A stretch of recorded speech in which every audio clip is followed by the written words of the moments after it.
Whew, home stretch. Here we go. 3 hours. Oh. All right. So giveaway taken care of. Go ahead and get reset here with all the datas.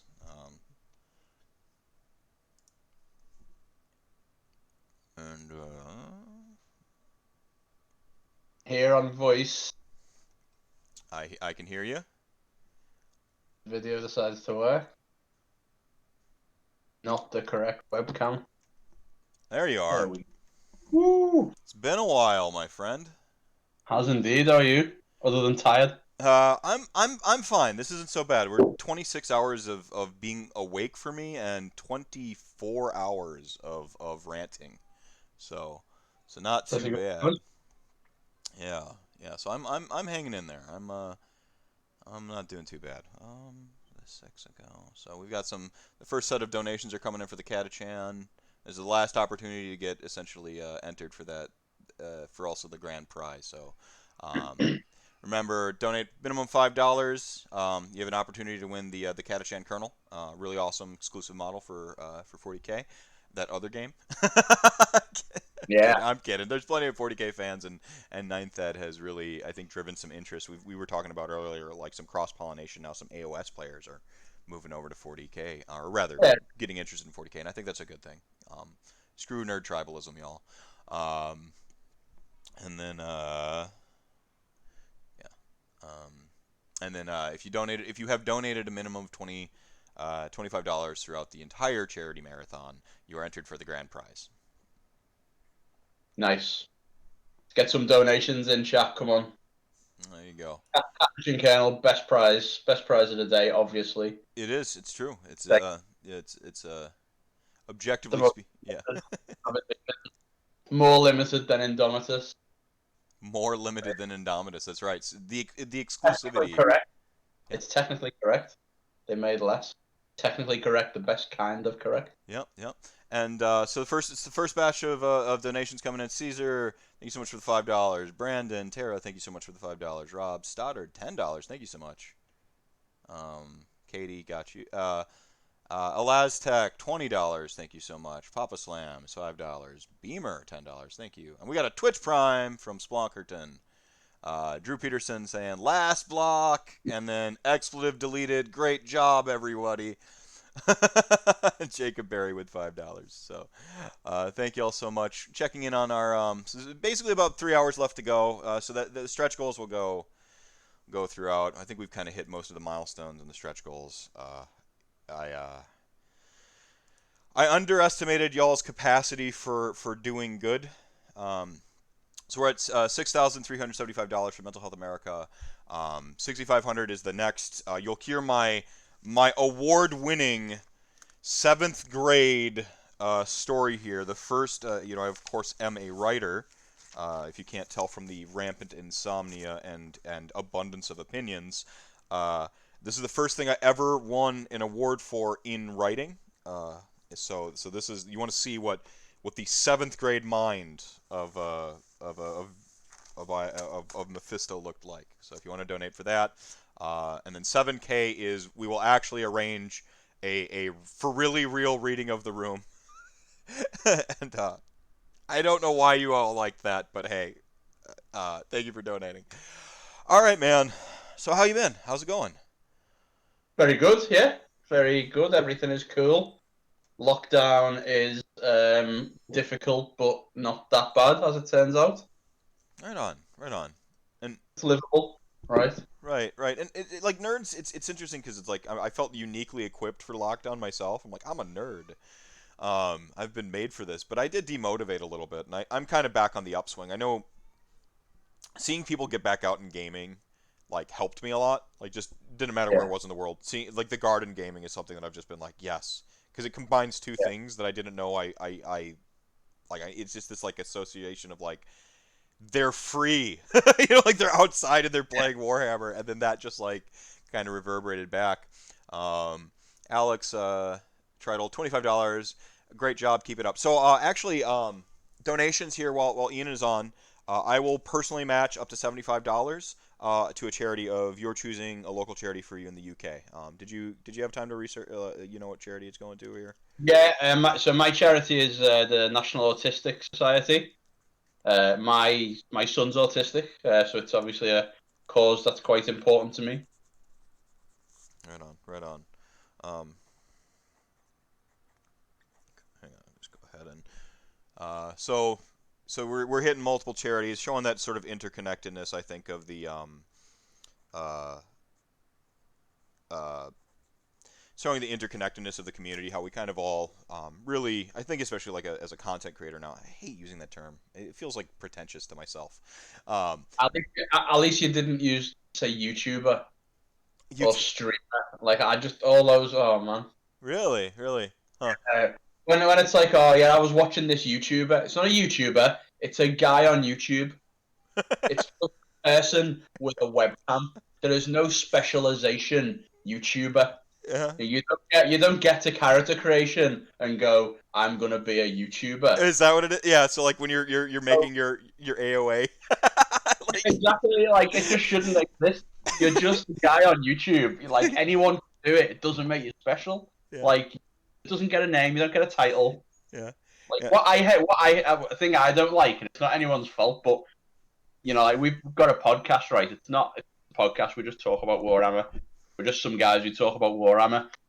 And when you go to events, after events, people messaging you and say, "Oh, I was at that event, but I didn't want to come and say hello because I was worried. Sound a bit like a stalker, or I'd get a bit starstruck." And I'm like, "Why? Just Well, no such thing as a to, YouTuber." to be fair, like I know you were on Rantcast a while back. We kind of talked about a lot of stuff. And I remember some of my earliest memories were like discussions with you about like death and on TGA and when you guys did like just saying just play podcast. Like I was just like yes, like so I had a lot of it was interesting because it felt like watching you kind of like formulate and grow, and now it's been I don't even know. Time is meaningless. 6 years, I think, something like that. It's been Age of Sigmar launched 20 years ago, and for like about 6 years, I think we've both been podcasting. Of course, you had like about a year lead time on me, and it's been really cool to kind of watch you and Richie like sort of grow through the community. And you said something really bold on I think it was probably about 2 episodes ago. You said you're going to focus on having more fun in Age of Sigmar, and how's that going? Well, I played Corn a couple of weeks ago, so you know I unironically played Corn. Like, so we had our garden hammer. Like none of us have seen each other for a long time, so like 6 or 8 of us went to Richie's house to play Warhammer in his garden, and I took I've got this Corn Wrathmonger list that I built when Flesh Eater Courts first came out. Really big anti Flesh Eater Courts list, and it never made the table for one reason or another. So I got that out, took it with me. We thought we'd try out some new GHB scenarios, so I dropped my Corn slow walking crappy melee list, and Richie just pulls out like Fire Slayers. I was like, ah, there goes my fun. So, That's why you can't play fun lists, because they are instantly not fun anymore when the other person's got a better list. well, you didn't talk to you weren't like, hey, I'm bringing my fun corn list. Like, couldn't you have like kind of mitigated that or? Well, to be fair, it wasn't a fun corn list. It was a pretty good corn list. I almost beat it, Okay, so that's not bad going. right on. Uh, but yeah, I don't know. I mean, I think like the competitive Age of Sigmar and Games Workshop games, is fine, but we try to force the games into a niche that they're not really meant to go into to a large extent. Like the games are not built from the ground up to be competitive, Yeah, Vince right? was. So we force them into that niche, and I think although that is great and a lot of fun, like, for me personally, at least, I never take the time out to play the other lists as well. Like I never take the time out to put the non-competitive things on the board, because I'm always practicing for the next event. I want to try to change that. Play some more fun AOS. Right on, right on. No, Vince Venturella kind of like helped kick off the shows, Travis Winter and then Vince, with the first couple blocks there. Vince was talking about like his where do we come up with this like 40-60 as like the Goldilocks zone, is something like I asked him, our sort of like acceptable threshold for win rates, and that talked a bit, and then he mentioned a more healthy competitive game's threshold might look something like 47 to 53%, or something like that. And why does Age of Sigmar have that tolerance zone? And I think, and that's really sort of like a read on the community, what we, the aggregate of what we believe is acceptable. Sorry, I'm trying. um, and uh, and uh, and he said that basically if we wanted that tighter Goldilocks zone, where it is acceptable, it would look a lot different as a game. And I think Yeah. that's true. Whether it is worthy or not to pursue that is an entirely different debate versus that it would look a lot different. I think that's an objective statement, because there are things, just these model ranges, these pet units, these things that people continue to want to see in the game because they want that choice, that illusion of choice at the very least, right? Because you want to go through your tome and think you found the hot sickness, or when it first comes out, and or at least I do, because I'm kind of a Johnny at heart. Like I like tinkering and finding the cool thing, and I've got a little bit of Spike in that I want to prove that I'm super clever with the thing I come up with, and I've got a little bit of a Timmy in that I want to have the flashy cool thing be the thing that I'm trying to exploit and really kind of prove myself with and tinker to get to the end result. Where my personal check system kicks in is theme up front, and then on the back end, did it actually work? Did I give myself a good shot, or did I start from the back foot? And if I start from the back foot, then I scrap that idea and I move on to the next one. And that's how I experience AOS. Just everyone does it different. Some people just want to run 14 more ghasts in chat. That's where they start building I, lists. um, and in your case, how many Wrathmongers did you have?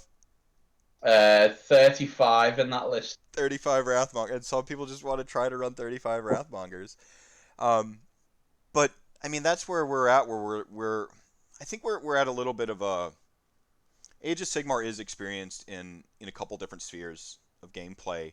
We're going to tournaments, and I feel like there's something I'm around this notion of competitive AOS accompanying these other forms of AOS that everybody's sort of playing, and it's just something I'm thinking about as we've been locked up, and I'm I haven't been able to experience competitive AOS personally for several months. We're our lockdown's a little bit different from yours. We're not, apart from some garden personal garden AOS. I don't have a place to go. Unless I make a trip, and even then I'm not confident in that trip, and I've got a high risk partner, and it's I don't want to roll those dice. Yeah, yeah. So it's I wonder, do you think people will be a little bit more grateful for fun AOS coming out of this, or do you think Yeah, yeah. I mean, my experience has been that most people will be grateful for any AOS or gaming in general. A lot of people are very, the sort of you don't know what you've got till it's gone style thing. Applies to me a lot. There's a lot of weeks where it comes to club night and I've had a bad day at work or I'm tired and I just don't go, and I regret all that now. mm-hmm. I regret all that a lot more now for not having taken the opportunities more when I had them. But also for other games as well, games that aren't AOS that I've wanted to play or thought about playing over time. I wish I'd spent more time on those games as well. And I Yeah. think a lot of people are the same. I've got, a lot of people I speak to on Twitter and people up and down the country in the UK are saying to me, "Oh, when the shops open again, can we play? Can we play Titanicus? Can we play Warhammer 40,000? Can we play all these other things that we maybe were on our radars but we didn't play?" Mm. And yeah, I think people are maybe go at the entire thing with a bit of renewed vigor now. More likely to get off your ass and actually go and play a game rather than just Yeah. talk about it. Yeah, I think that the actual playing of Age of Sigmar is probably like seen a heightened value, even though we've existed a lot in the space where we talk a lot of Age of Sigmar. We make podcasts talking a lot of Age of Sigmar, but the actual playing experience is, I think what we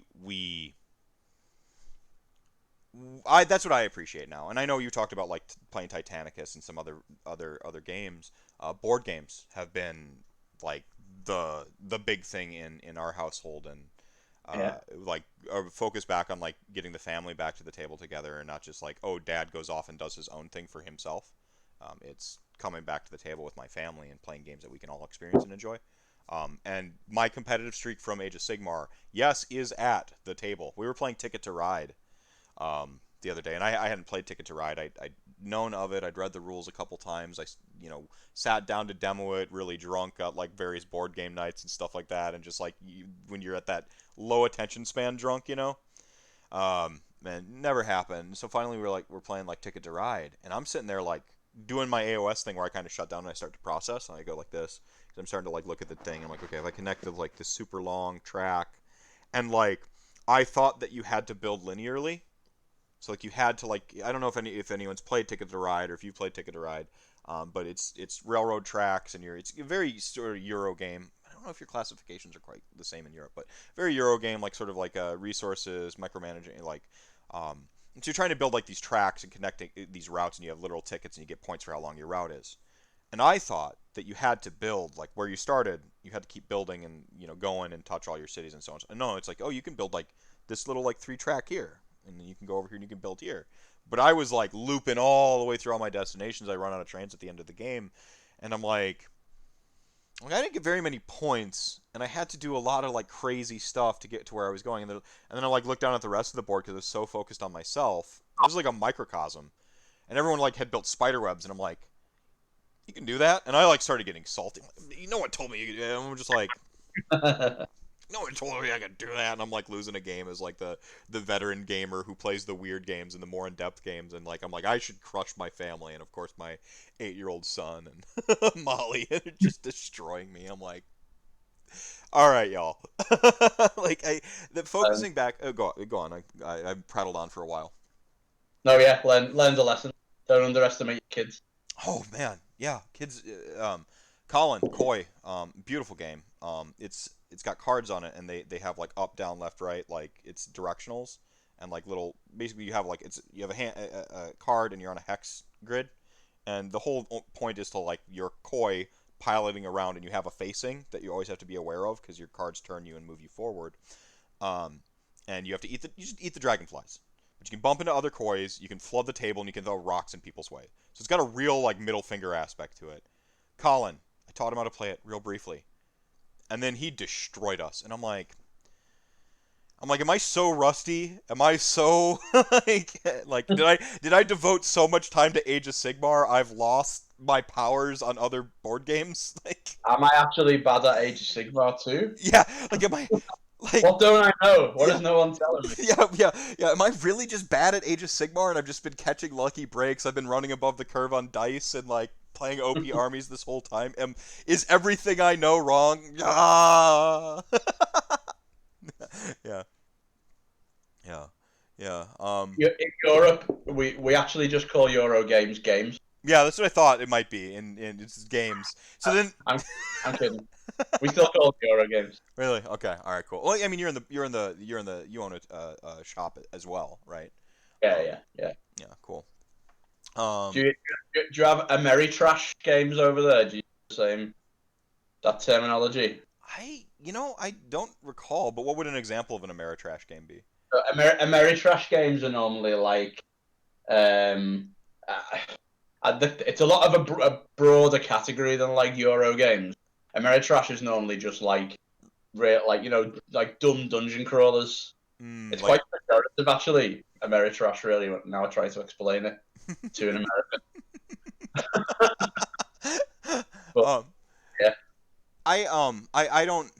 Yeah, it'd be difficult to figure it out, but I don't like the traditional family board games so much anymore. Like the Clue, the Life, like all the Hasbro's and all those like sort of yeah. mass produced stuff. Like I tend not to play too much of that, but I taught Colin Uno, and and I discovered something like Uno is a game that I try to throw so that it's over. Those are sometimes. Yeah. So I'm learning all kinds of stuff about myself and how I interface with games, and I've always thought that like Age of Sigmar, um, had like this robust experience, and yeah, I miss it. I miss it. I guess is what I'm saying. Meganosh says Ameritrash is a catchphrase for American-style board games. In general, this means games that emphasize a highly developed theme, characters, heroes, or factions with individual defined abilities, player-to-player conflict, and usually feature a moderate to high level of luck. They're normally like fighting games and dungeon crawlers and that kind of stuff. Mostly falls into it, which is incidentally the only type of board game I play. Really, like I don't like. I don't get board games. You play like Hey, Where's My Fish, stuff like that. I just can't play board games with like no theme. Like Ticket to Ride's the same. It's like, why do I care about trains? What value does that hold? Like, so I only play dungeon crawlers, fantasy stuff, role playing style board games. That's the only board games I'll play Yeah, outside the many board games. yeah, yeah, yeah. So what have you been up to, my friend? What have you been keeping busy then? Because you do, like I said, you own the store. You did devote a lot of the time to the tournaments and so on and so forth. Um, Yeah, I mean, I've been working. Luckily I have a 100% work from home job generally, so I've been working. So not a lot's changed for me really. Spent a lot more time looking after children. So a lot of people have had like tons of extra hobby time where I haven't because I've been looking after kids. But yeah, I've started some new armies. Recorded a few podcasts when we've had some things to talk about recently. I'm currently building 120 iron breakers, which is a bit of a slog. Yeah,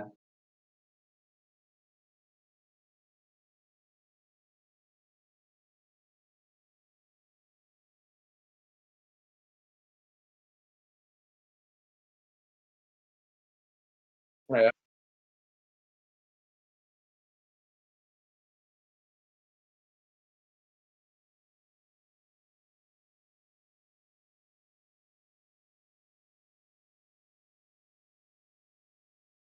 yeah.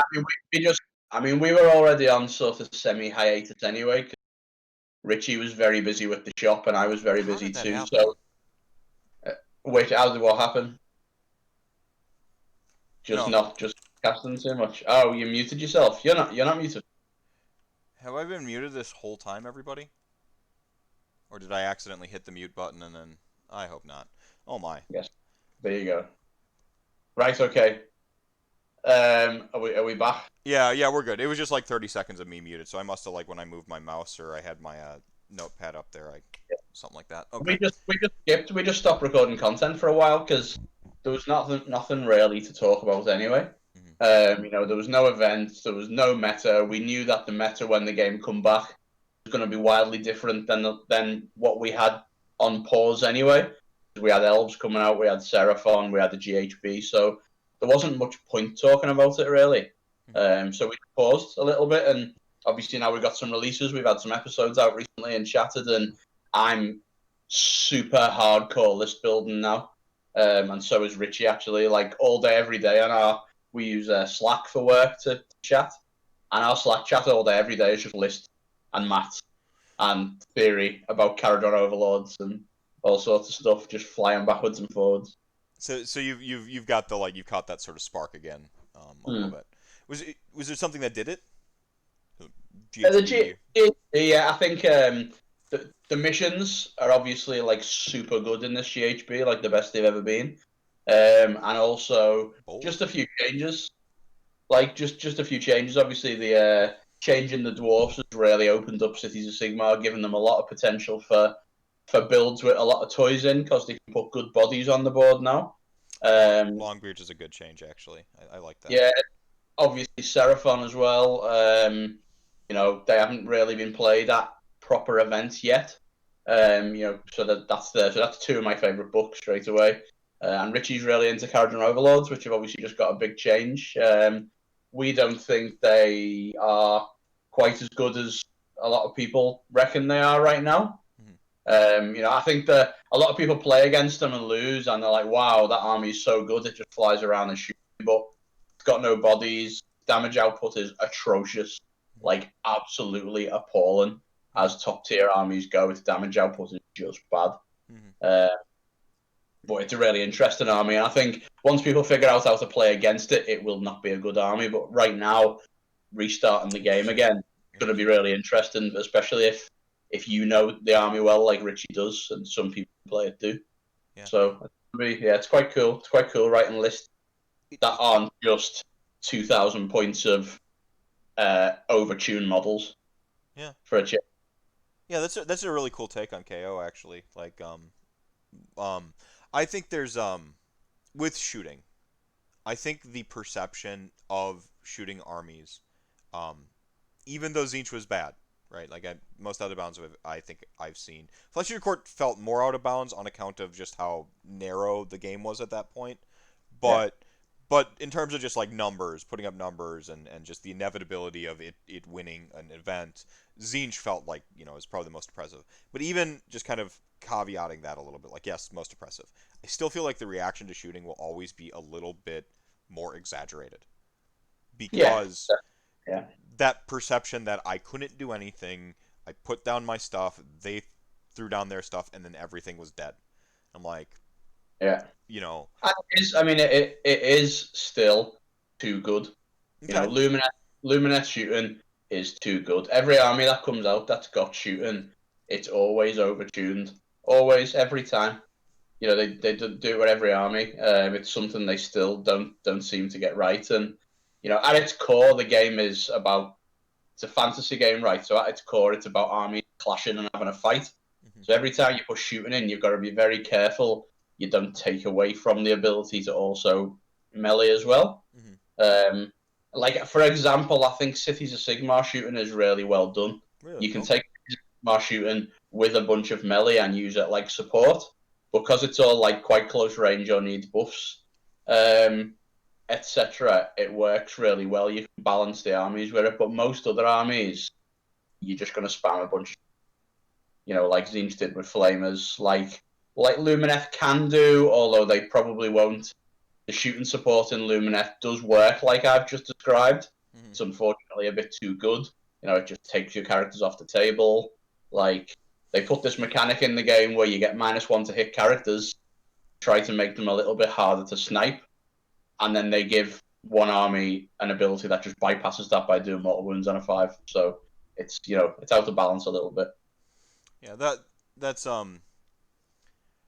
I mean that's the thing is like there's no penalty. The lookout sir doesn't matter. Like the fact that they can proc those mortals means that that voluminous shooting is always just relevant. And Yeah, it's and the fact they ignore line of sight and they have a gigantic range. yeah. What's the Like what's the they counterplay? give the unit everything. They give it absolutely everything. You can't. There's one artifact in the game I think that does anything against Lumineth shooting, which is the Deepmire cloak in Cities of Sigmar Living City, which just means you can't be shot. Mm-hmm. I think that's the only counter to their shooting Well, in the game. well, the Idoneth Deepkin still have their vanish cloak, so where they can put their like push their Eidolon or Sure. whatever Yeah. forward and then vanish it. So like you have to Yeah. target the closest model. It's this, but it's immune for Yeah. the turn. Yeah. All right. Yeah. So yeah, that's So true. it's That's two. the like That's two. that is a thing, but it's a trick. Yeah, it's a You trick. know, It's cute. it's a thing. Yeah, that was good. I mean, like eels just in general. I say eels, not hiding that deepkin. Eels is what the army should be called, but and they're still great. They're still incredible after all this time. They're still probably the best army in the game. If they're not, they're certainly in the top 3, and they were untouched in the General's Handbook for 2 years in a row. When you So say they're the best army in the game, what is real quick? Will you pause it and choose your words? What does that mean? And I want to real quick read a couple donations that just came in. So Anonymous showing back up with $5. Thunder Cake, boom boom, Thunder Rattle, $5. Thank you so much. And Ty with $25. Final segment, final stretch. Will we see one more Chuck Fitness interruption? Why would you say his name? Almost there, Mr. Meph. Almost there. Thank you so much. I'm doing it for you, you guys. We got this. So yeah, when you say like Eel's best army, what is that? What do you It, mean by that? I mean, eels as a unit just do everything right. So they move 14 inches and they fly.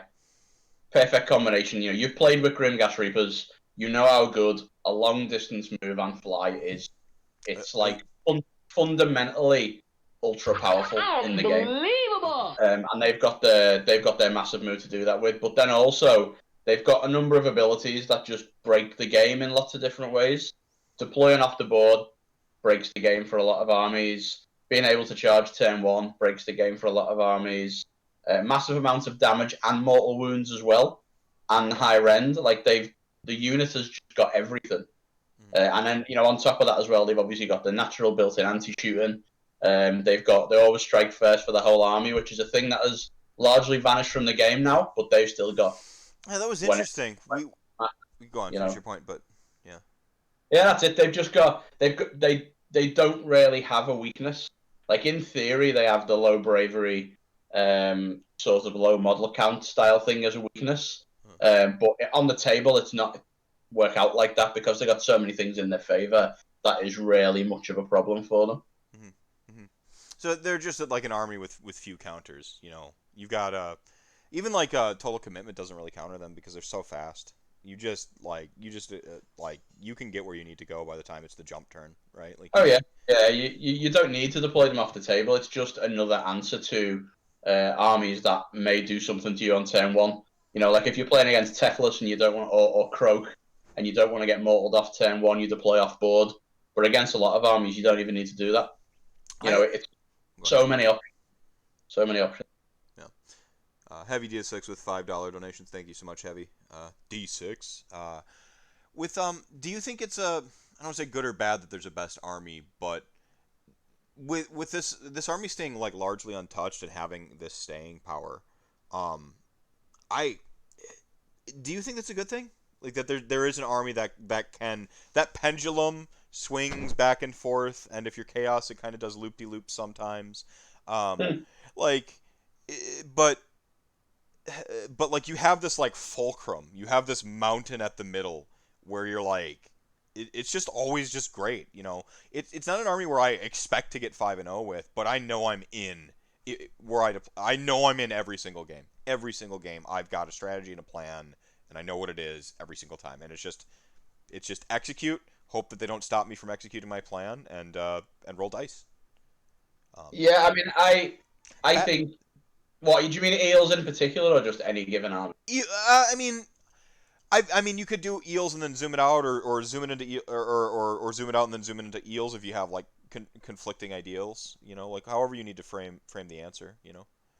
I mean, I think my attitude, this what you were saying before, what you were saying, I want to play more fun Age of Sigmar and that kind of stuff. I've changed my attitude a little bit over the last few years. Originally, like my goal would always be for any game is you're never going to achieve perfect balance, but you should try. Yeah. Like you might not get there, but if you get most of the way there, you've still done a good job. Whereas nowadays, I'm just sort of a lot more like, if that's a thing you want, you need to go and write your own game and build your own company and find some excellent sculptors and make great models, because that's not what you're getting from a Games Workshop game. Okay. Like you are not getting perfect balance. You're not even getting anywhere close, and you're always going to be on the sine wave / pendulum train, and that's just the game. And you either embrace that and get on with it, or you don't, and you spend all your time really pissed off and angry that they can't balance a game the way we want them to balance a game. Hmm. So I'm in the sort of acceptance phase of that whole thing now. Where rather than being angry, which I was a lot of the time about certain things, it's like, why does this unit that has never seen the table not get a points drop in a general's handbook? For any given unit, if it's never seen the table, even in casual play, why is it not getting a points drop? Why would you not at least try? And at this point, I'm just like, whatever. There's a Just, little bit of Stockholm syndrome in there, like where you're like, okay, you got me now, well, or is it more of a healthy acceptance and like now you're ready to focus on other aspects? yeah, I mean, look, the game's good and the game's fun. The community's amazing, as you can see by these donations. Everything about it is great. for whatever reason, it is doing well, and for everything that's wrong right now, Age of Sigmar is the best it's ever been, and is consistently getting better than it's ever been. And I think just accepting that and then just playing the game and enjoying it is better than Yeah. railing against it. Yeah, I mean, there's a ground in there to like expect, like to expect and want better, because I think it's very human to like want better and want a better case. Yeah, But there's yeah, also, if you spend your whole life chasing, well, my situation could be better, my life could be better, all this stuff could be better, you're going to let what's good about whatever you're in, situation, game, pass you by, right? Like there's a little bit of a, yeah, yeah, yeah. yeah, And so, rather than being too upset about it, play what's there, play the hand you dealt, accept what's going on, discuss it, sure. We all do. We're competitive players. We talk about the whys and wherefores of things because otherwise we'd make zero content, like, that we talk about. And that's fun. But, it just is what it is. And that's the stage I'm at, and mhm. I do flip back into the old stages sometimes where I just look at some It's stuff. crap. I take my glasses off and I put my head in my hands and I'm like, why? Why does Teflus make your army entirely immune to magic in 3 different ways? Well, the I auto, know. yeah, well, the auto dispel, and like okay, so there's some language that gets cleaned up, right? With Tom Yeah. Lyons' read of casting cogs and hurting somebody else, right? Um, yeah, cool. Clean up the language, etc., etc. There's this thing where like the auto dispel combined with an auto unbind on the singular unit, it's just like, oh, like you just, so if someone's trying to silver bullet you, you're like, no, I've got a silver bullet vest, like, and you just Yeah. like And again, then you play against Korn and they're like Teflus auto cast a spell, and Korn are like, I've got an ability that stops you casting your spell because it's worded differently to every other unbind in the game. mhm. And then you have to have an argument with the Teflus player who thinks that his spells are always going to go off regardless. And, yeah, it's that, isn't it? But yeah, that's the game we play, isn't it? And it's great. It's fun. I The think community is awesome. I think people have like way too much entitlement to expect like a, a, a company which is ultimately a massive capitalist organization to act on their opinions, me included. mhm. Like it's what we talk about balance and stuff like that. It's like, why do they care? They're making a fortune.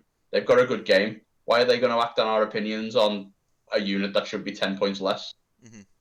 They've got bigger things to do, like fix the 40k app. No, that was unfair. They've got other things to concentrate on, like whatever future releases they're concentrating on right now, more than 10 point changes. That it's just not on their radar, and it never will be.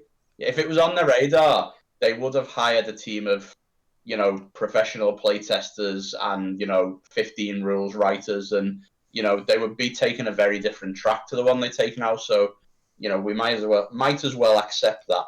Mhm. Uh, and just play what's in front of us. And that's good in some ways because although it's like a nightmare having to build 120 iron breakers, knowing that if that army does well, it will get nerfed into oblivion, as an example. Or if people decide to complain about it, it will get nerfed, as happens to most armies. And you got to then go and make another army and paint another army if you want to keep on top. But that's just that's good in some ways because it means you're doing lots of cool stuff all it's the it's time. job it's Or, job security if Age of Sigmar was a job, like yeah, exactly. like I know that I'm always going to be collecting and painting models, and then because you're constantly making me have to like shift my army depending on like external factors, um I'm job security of the hobby that I pay into. uh no, I think there's a little bit of a, like I got to play my favorite way of playing Nagash, which is YOLO solo Nagash. This goes back to like Grand Alliance, like the +1 old Mystic Shield. Like I love playing Nagash that way. Nagash, sorry chat. I love playing Nagash that way. It's just it's like this. He is a god of death. To have him flying around, like not like killing people in an overt, like, Archeon, like, fuck you, or a Gotrek way where he's just a Terminator and activating and just chopping down 2 units of stuff. But, like, just this inevitability of pushing him across the table, saying, I am death incarnate, and your demise is inevitable. You have a 5-turn clock that says you will either be destroyed or you will beat me. But Yeah, I am inevitable, and I just push him across the table.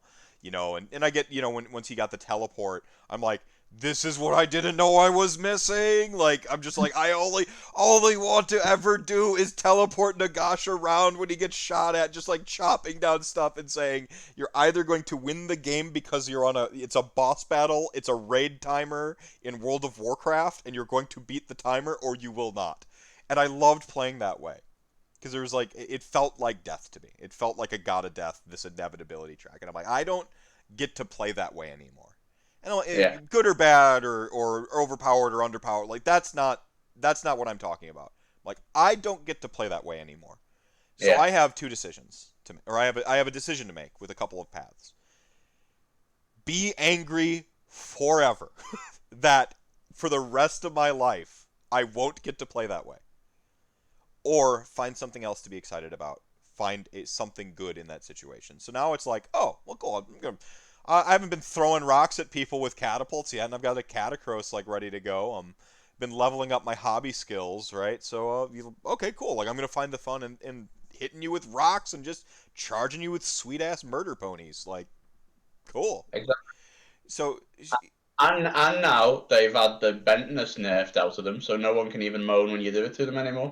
you're right, and that's it. Like, I'm just gonna crush cowards for whining about my army, and that's a Yeah, different type of pleasure. yeah.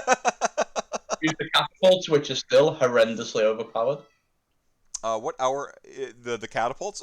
They are okay. I am only financially obligated to say Petrifex got nerfed in the way it deserved, and it was the correct change via our donation incentive. So Petrifex, which got nerfed in the way it deserves, and it was 100% the correct change. I am under no obligation or duress to say anything about catapults. I don't believe catapults are where they should be.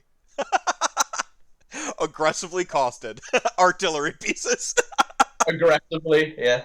Aggressively 100 points undercosted. Aggressively costed. Yeah, yeah.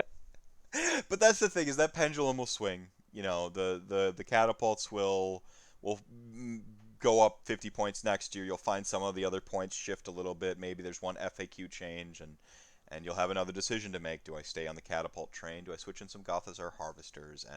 And so it goes, as Kurt Vonnegut once said, right?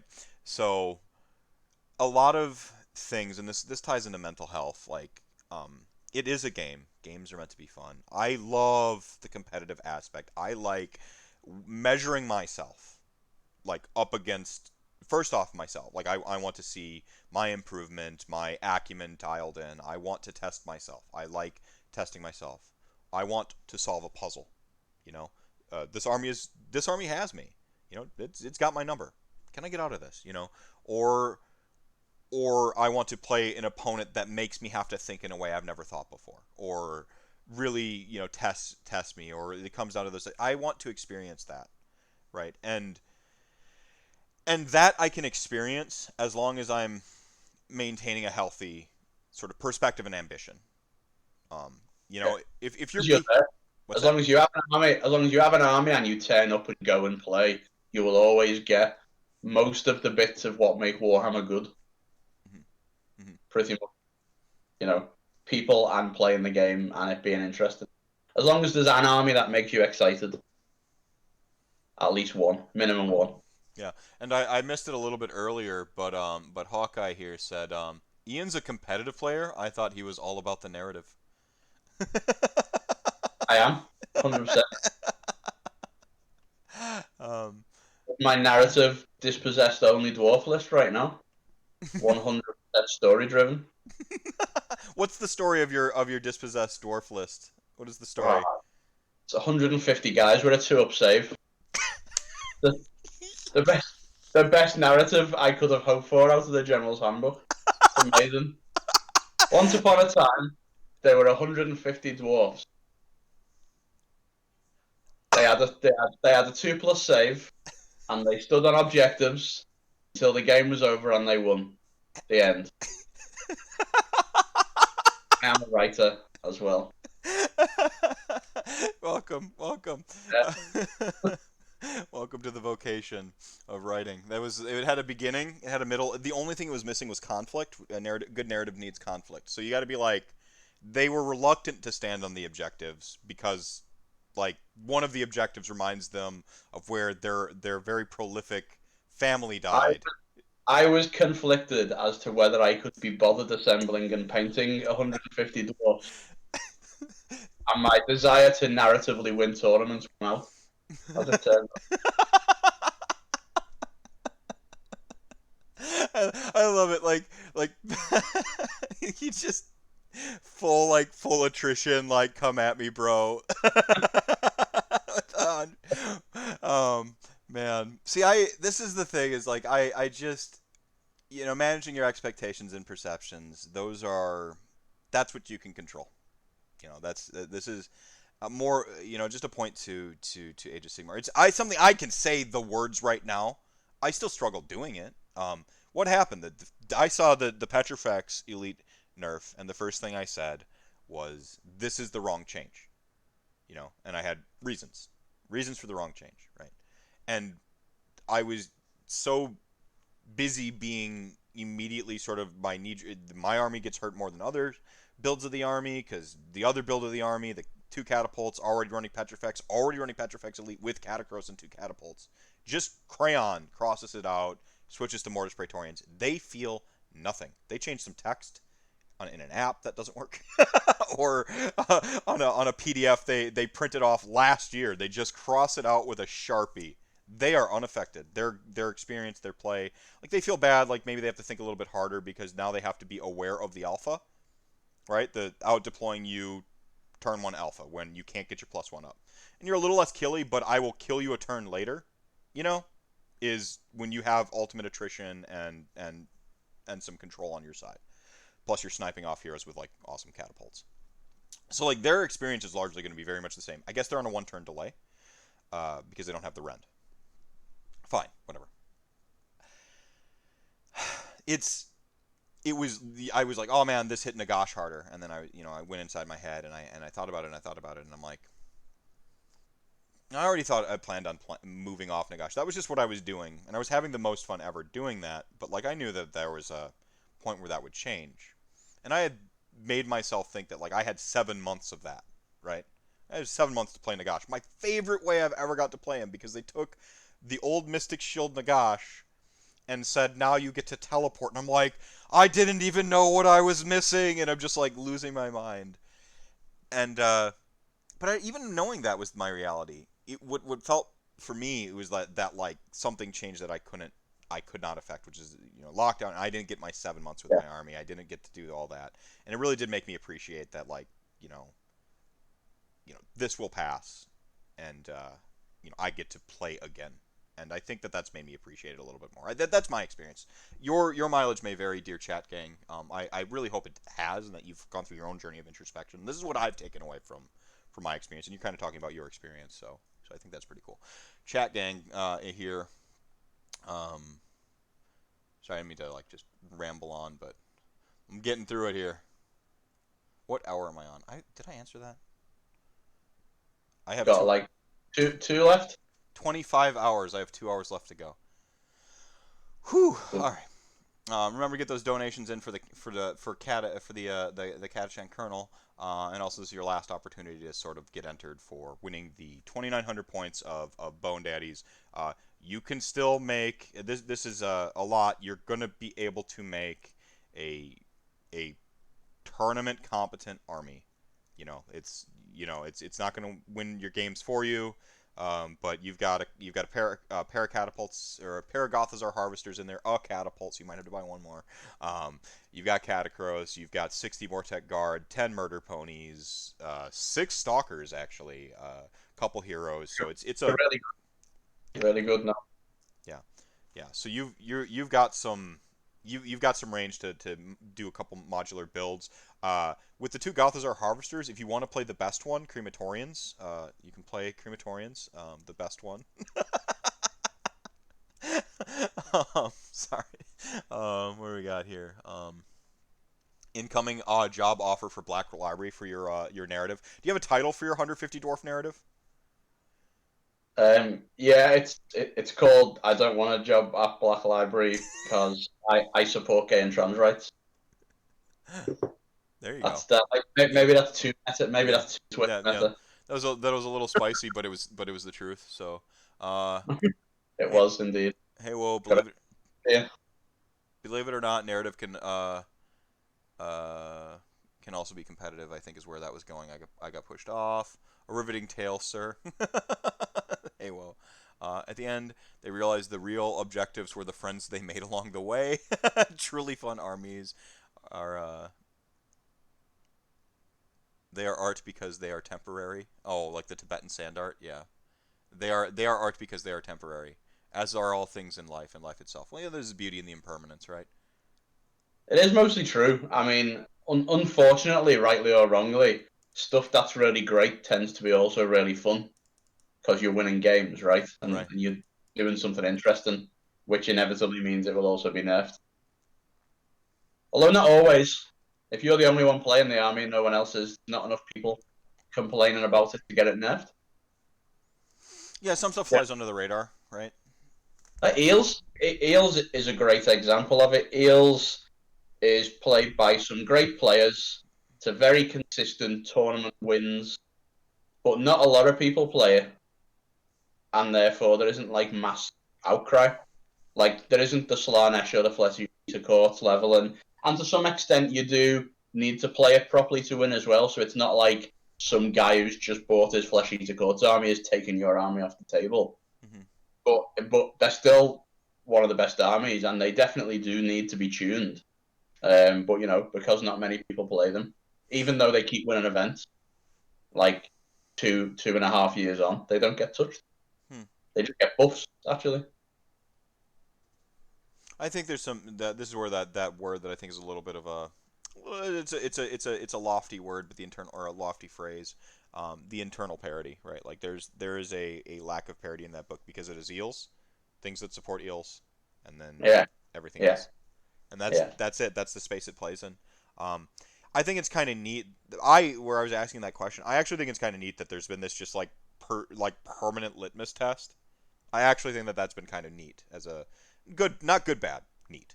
My takes often are a lot different than thing bad, unless you're like a horrible person. Um, Arch. But the the I'm sorry. I think that this permanent litmus test was kind of interesting. But the vitriol was there early. People screamed about eel spam, eel spam, eel spam. It's all I heard about for like 6 months of Oh yeah, yeah, that yeah, that yeah, first like 6 months. Um, yeah, yeah. And then I mean, they got a 10 point increase in last year's GHB, but the rest of the army went down as well. So I think the 2,000 point army stayed the same, if I remember correctly. it lost thralls and played more eels. That was kind of what happened. Is like they aren't What we consider in our team as the best version, I think tin pretty much tin like sales lost list, right? maybe lost its extra command point or something. It was some irrelevant change anyway. But the army basically stayed the same number of eels, same number of thralls, same soul scryers, did exactly the same. Hmm. Like it's what's most galling about it is a lot of the units that people really want to play but don't in Age of Sigmar are them units in that sort of 150 to 180 point range where they are cool and not good enough to play. And a lot of Yeah, them are cavalry. A they, lot of them are cavalry units. A lot of them are like trolls, Kroxagor, those type. bruisers, yeah, Yeah, bulgars. all those. And generally, those type of units are not good in Age of Sigmar ever because they have their wound efficiency is too low, their damage output is too low. They don't count as enough models for objectives, etc. But eels are the one that does see play, and it's the only one of all of those type of units that is somehow horribly undercosted instead of being overcosted. Mm-hmm. So when you compare like Mighty Skull Crushers or Chaos Knights or any of those things to eels, you just put them next to each other and you're like, how are these things? Puscoils is another one from chat here. How are these two things in the same game. Like, they're not even in the same league. All the things that you wish all your Chaos Knights and Puscoils could do, Eels do it all for less points most of the time. It's just So mind. I right don't on, know. right on. So I just got a couple donations here. We are the Neon, $20. Narrative player is also valid, or narrative play is also valid. It's true, it is. I don't think anyone, yeah.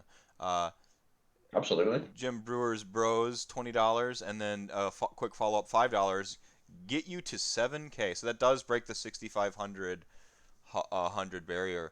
Hey, well, I'm wondering, you're gonna help me close out the stream today, yeah? I think that was that last hour. Um, just a quick question there. I have to use the restroom real quick. I thought Chuck Moore would be showing up in this span. Um, I Shall I get just monologue? Yeah, go ahead monologue.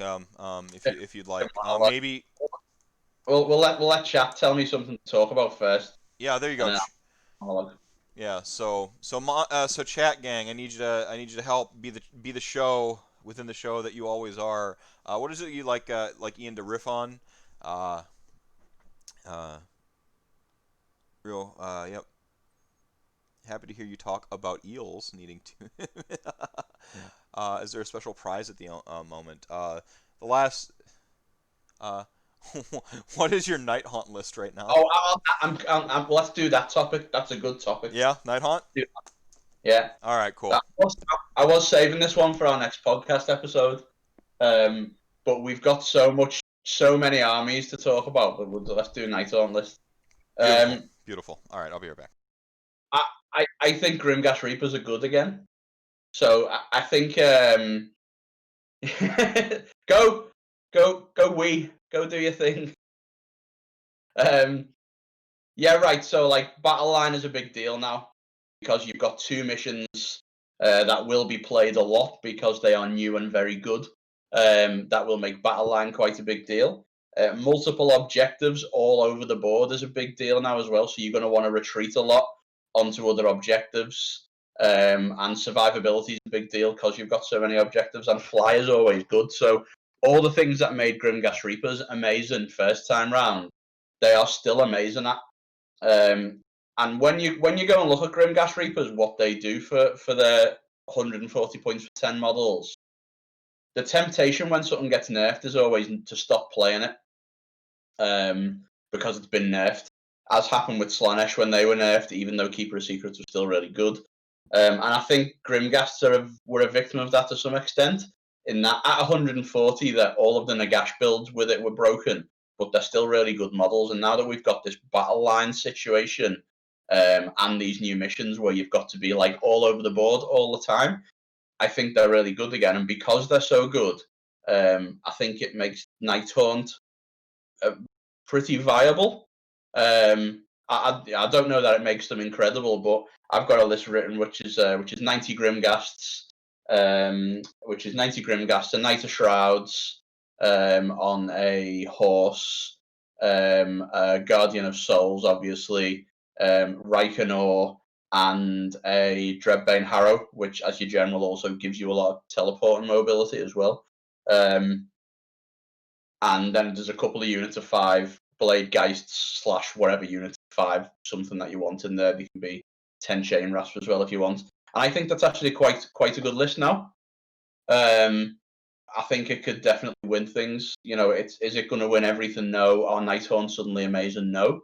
It's not really anything different than what they could do before, but I think Grimgas have had a little kick, enough to make them good. And I think if you're a Nighthorn player, viably take them to an event and aim for a 4-1. Whereas before with Nighthaunt, a 4-1 was a lucky shot.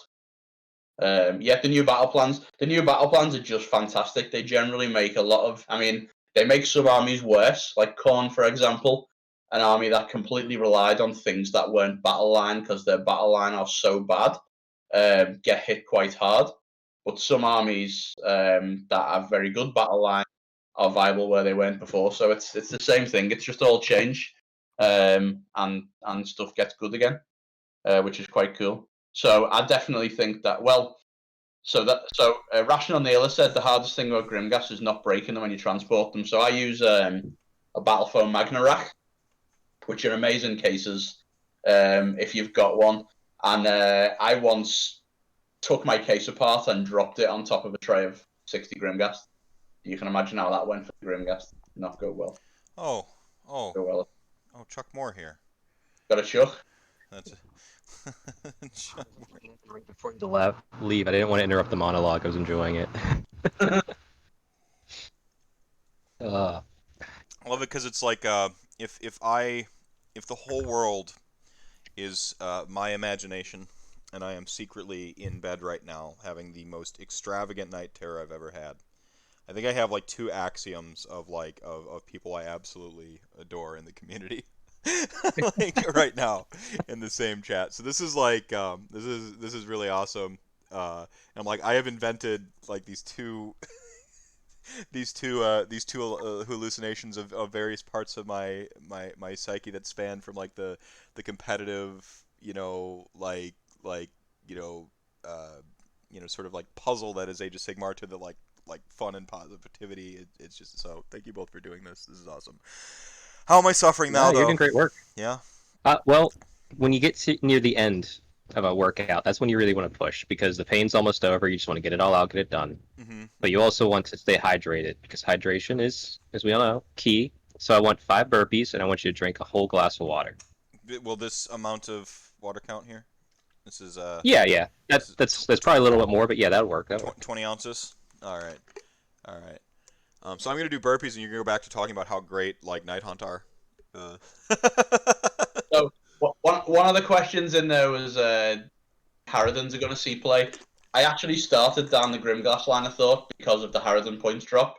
I was looking at them, I was like, 70 points for these are kind of good. And you start looking at them and thinking they're kind of good, and then you realise Grimgas Reapers are just the same cost pretty much, and they're still better. They always were better, they're still better when they're the same cost. So no, I don't think they really deserve to see play necessarily, but they're certainly good now. Like, certainly a good unit. What else? Oh, that's some good stuff. I get quite inspired when everyone was doing the near the start of lockdown. Chuck, when you had everyone doing the press ups and stuff on camera and all that kind of stuff, like that was quite. Vince famed everybody. Yeah, like Vince out of nowhere. There was so many people. It was great. And I'm like permanently in a battle with my weight, and more for like getting time to do things and motivation to go and do things, which I'm really bad at. And every time I see people doing all that stuff in the community on Twitter and all that, it really gives me a good kick up the arse. Yeah, it's. I mean, it's all about habits to the point where when you don't do it, you realize something feels off. The best way to start, honestly, is, and this is a good thing because you have a family, correct? Yeah. Yeah. After like each 1 or 2 meals a day, I usually, depending on what your work situation is, just go for a 10-minute walk after you eat because it helps digestion. Walking is great, and it's real easy. Like, literally just take a timer in your pocket. Leave the phones at home. Just walk in a direction for 5 minutes on the timer. Once the timer goes off, just turn and walk back, and you got a 10-minute walk. And plus, it's time with your family. So that's a good way to start, I think, if you're struggling with it. Yeah. Or do a 27-hour stream and have me on every couple hours. Yeah. It's my shoulder. It's right here. It's right here. Really gets you. I mean, look, I've got. I mean, this is a esports top, so I'm dressed for it. That's right. This is the. You are the professional athlete. Yeah. That's right. Yeah. No, I like that. But I do have to comment. Are you drinking Bud Light? This is the question chat gang really wants to know. Okay, so there's a tiny story behind this, right? So, I used to be a very big drinker, and I was a very big party animal, and I went to Vegas once, and this was all I had, and it was ridiculous. We were laughing at. We played beer pong with a bunch of Americans, and it was Bud Light they were playing beer pong with. And after we played beer pong for a while in the sun, all these Americans were like drunk, couldn't play beer pong, and me and Richie were like stone cold sober. This is not even alcohol. But in your country, this is considered an alcoholic drink. Not in Wisconsin. Anyway, so somewhere near the start of lockdown, I ordered some like low alcohol beer, and we got Bud Light instead because it was a substitution, because the supermarkets can't deliver everything. And so I drank it, and I thought, you know what, it was actually quite good, and I'm now addicted to Bud Light. There Like you go. I just drink Bud Light all the time. It doesn't give me a hangover. I can drink, 5, and it's like drinking water. Yeah. Yep. You know. It's far less calories. You can drink like what, 6 to like almost one IPA, I think. Yeah, it's like 80 calories a bottle.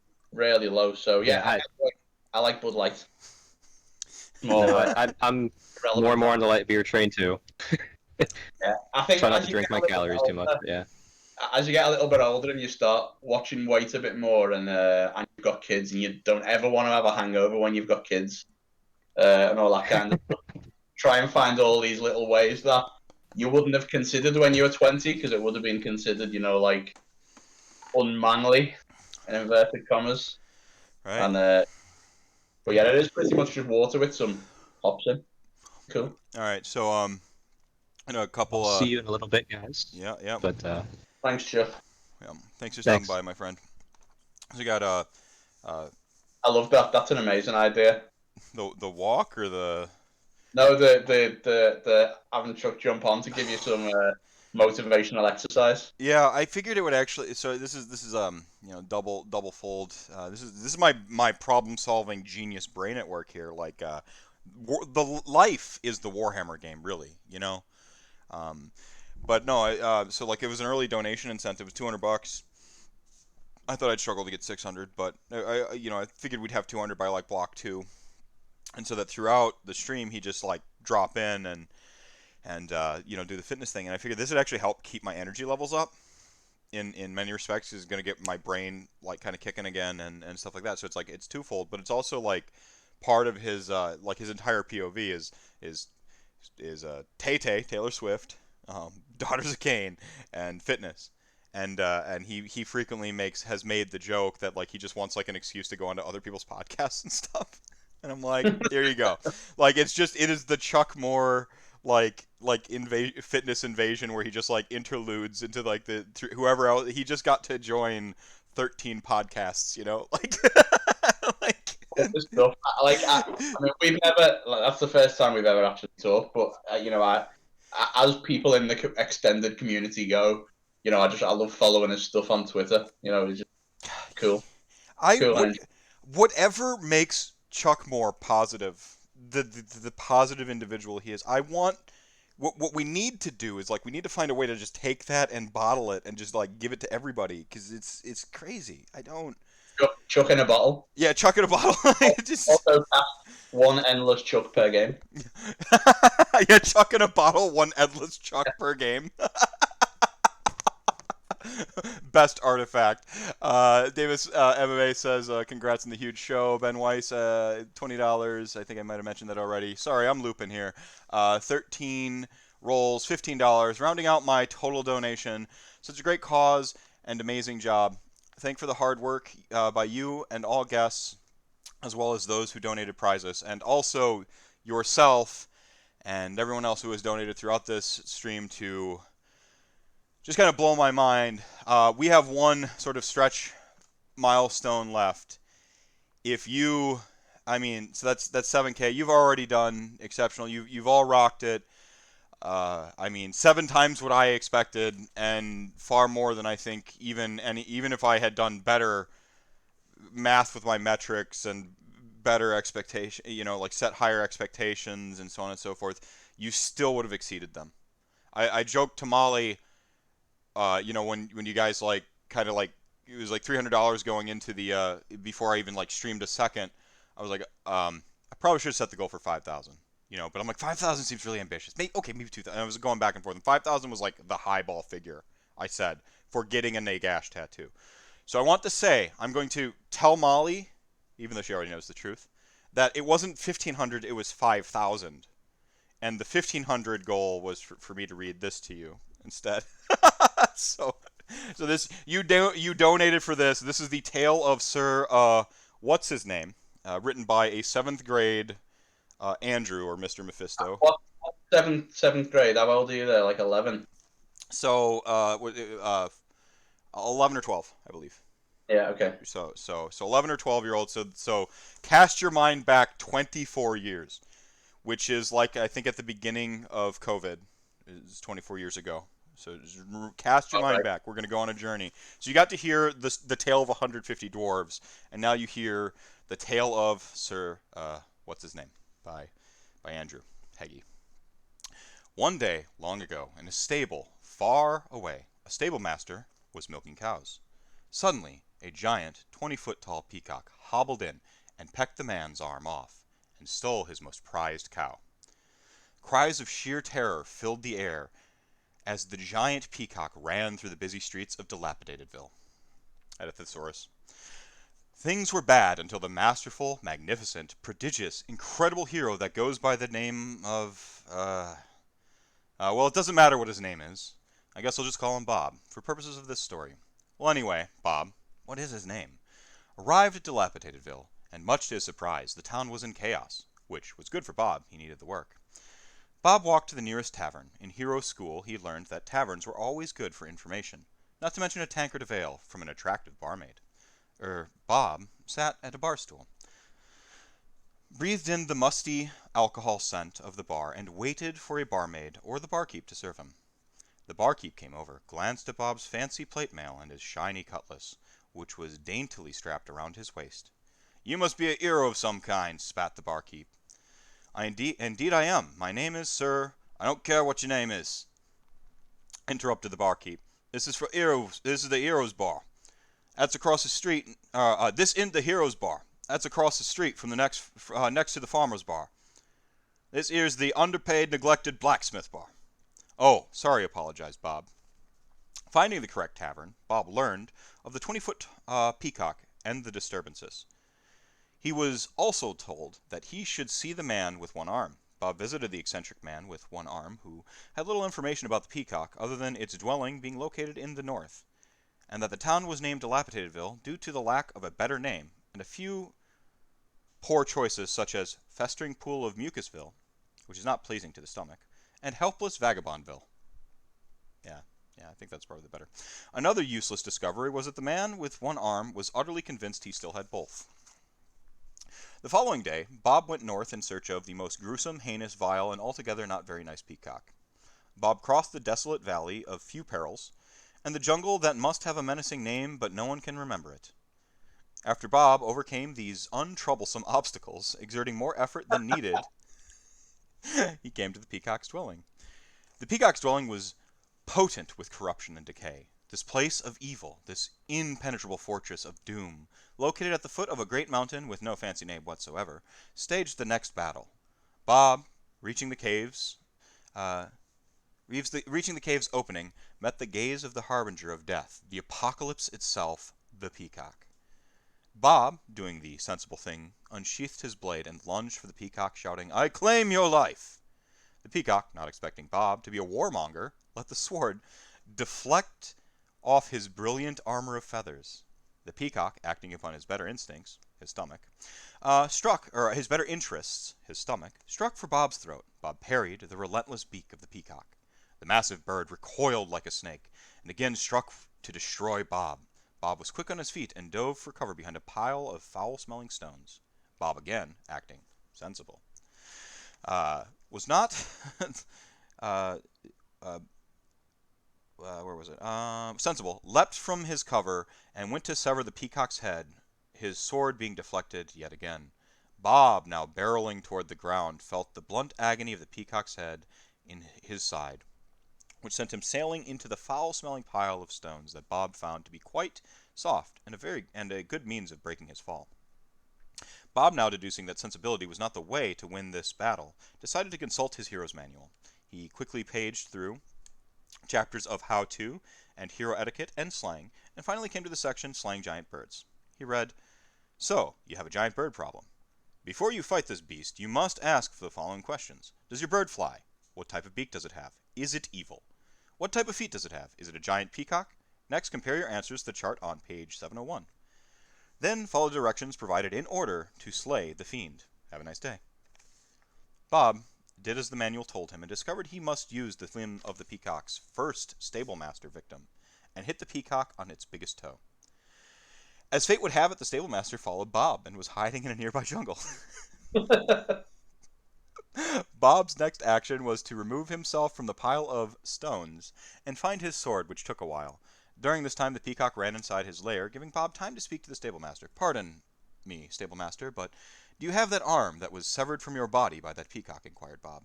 I'm sorry, you must be thinking of someone else, Sir Knight. Bob had forgotten how deluded the stable master was and guessed this conversation would go nowhere, so Bob acted on his enlightened self-interest and lopped off the stable master's arm. Other arm.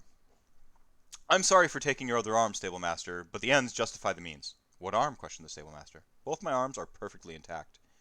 No, they're not. I just hacked one off, myself, argued Bob, with great annoyance in his voice. No, you didn't. I did. I hold it here in my hand. You're a liar.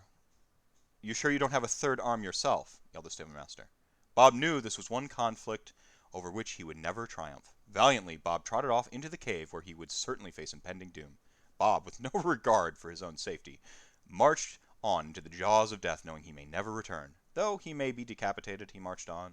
Though he may be disemboweled, or... Hey, narrator, you're beginning to frighten me, so please, tone down the descriptive writing before I soil my armor. Sorry, sir, what's your name? My name is, maybe the peacock will know? Good idea. Let's go ask him.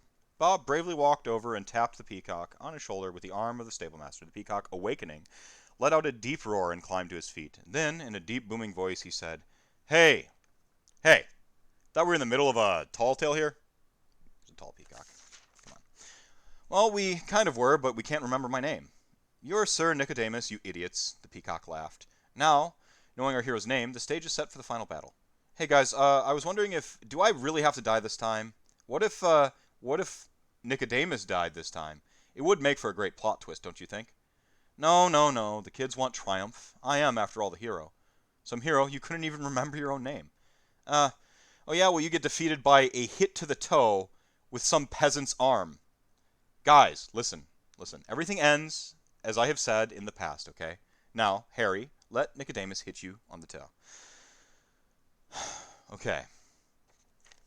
Sorry about that. Now back to my tale. Nicodemus raised the arm high above his head and brought it swiftly down upon the big toe of the sleeping peacock, Harry, who awoke writhing in agony and ceased to exist. Our hero returned to the village to bring the news of the peacock's passing, and had a celebration held in his honor. After the party, Sir Nicodemus went on to seek out more adventures and save helpless towns with poor names from giant poultry. He lived happily ever after.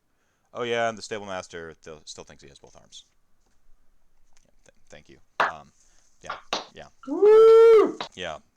That is award-winning literature. Thank you. That was fantastic. I probably watched way too much Monty Python, honestly. like when you're in 7th grade and you think the peak of comedy is like Monty Python and I wish more people and kept the creative writing and stuff from when they were younger. It's like it's really I really enjoyed that. It's really interesting though as well. like there's a weird like sort of irreverence that you see in that, and like my penchant for like constant exaggeration and like anti-humor, and I'm like it's the same bad dad jokes, you know. It's just like on a skyrocket trajectory, and then there's just other noise around it. But so I'm glad y'all, applause, thank you so much. This is gonna be the best story. I hit my max donations, sadly. No, don't apologize. Everyone did what they could. I still think the peak comedy is Monty Python. They're great. I mean, you can't knock it, right? Everyone has that, like, I think you all have, if you're a real person, I don't know, like, being close to home, I don't know if Monty Python has, like, any reverence or anything in there, or if you're, like, just tired of them and you're like, look at Americans thinking this is what our comedy is, but... Oh, no, well, I mean, I love Monty Python at least, anyway. Right on. And then had a donation from Plunkerton for 25. So thank you so much for that donation. Award-winning quality, right? For at least an 11-year-old. I mean, I had a yeah. Good. Yeah. It was weird because like I saw some like I'm like really I went with that repetition. Ew. Like Bob, come on, Andrew, Nicodemus, dude. Like I was just like when I read it, I'm like judging like an 11-year-old essentially. Like, I have all the opinions about this, but man, 11-year-old fiction opinions and Night Haunt opinions. That's what we're doing. right on. Yeah, welcome to a rant cast. Night Haunt actually. If you did you have more stuff? Kind of No, interrupted no, your no. train of thought. Um, I I actually ran 10 Petrifex, Mortek Guard into 10 Grimghast Reapers, and they got like blown up to the man. And I was like, I forgot Grimghast Reapers were good. And Yeah. and I wonder if like sometimes we see points go up or down, and it doesn't fix or break something, but we just have this perception that it has been fixed or broken, and then we just move on to the next thing. I, I said this while you were in the bathroom. I think like the tendency when points go up is to never want to play that thing again. You know, like people have this tendency to look at points increases or nerfs and say, right, this is done, move on to the next thing. Like Slanesh was still a really good army after the change to their ability. They were still really good. I mean, we actually at our Garden Hammer only 3 or 4 weeks ago.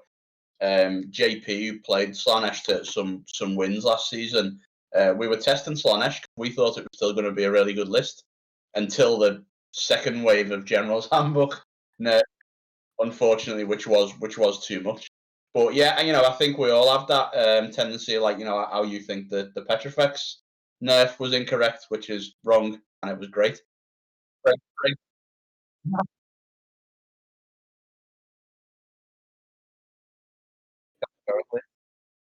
But yeah,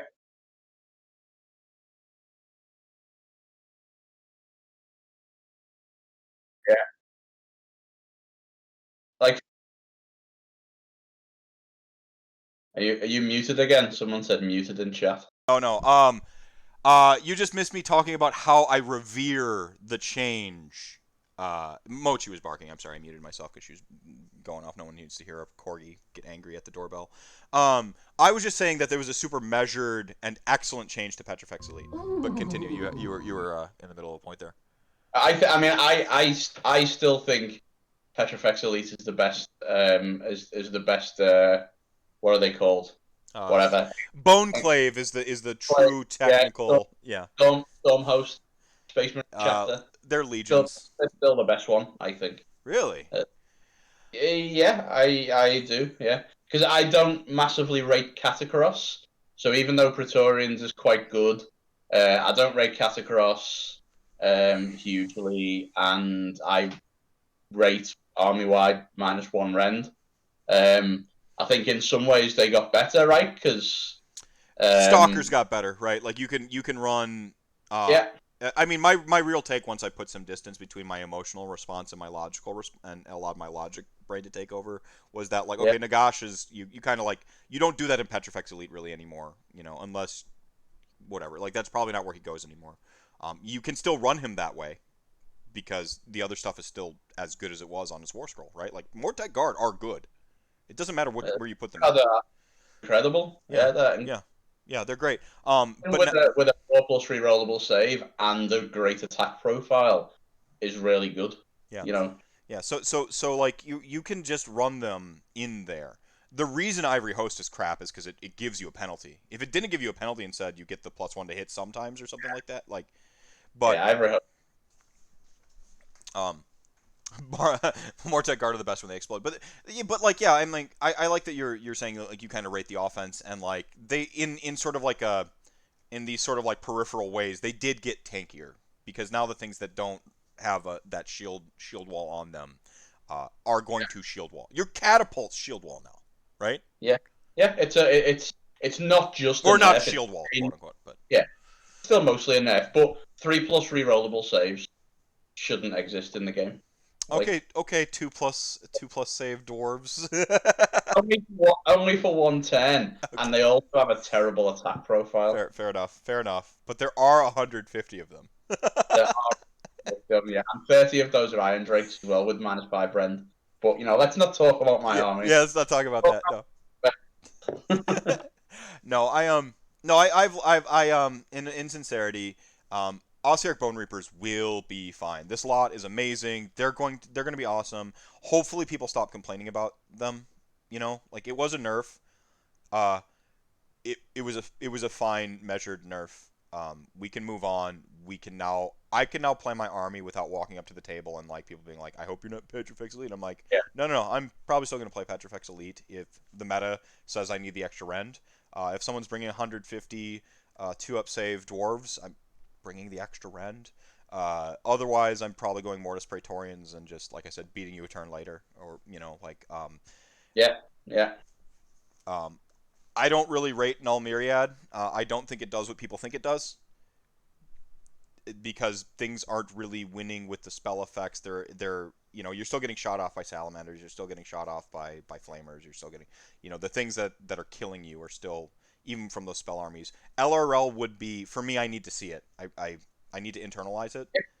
Yeah, I mean, you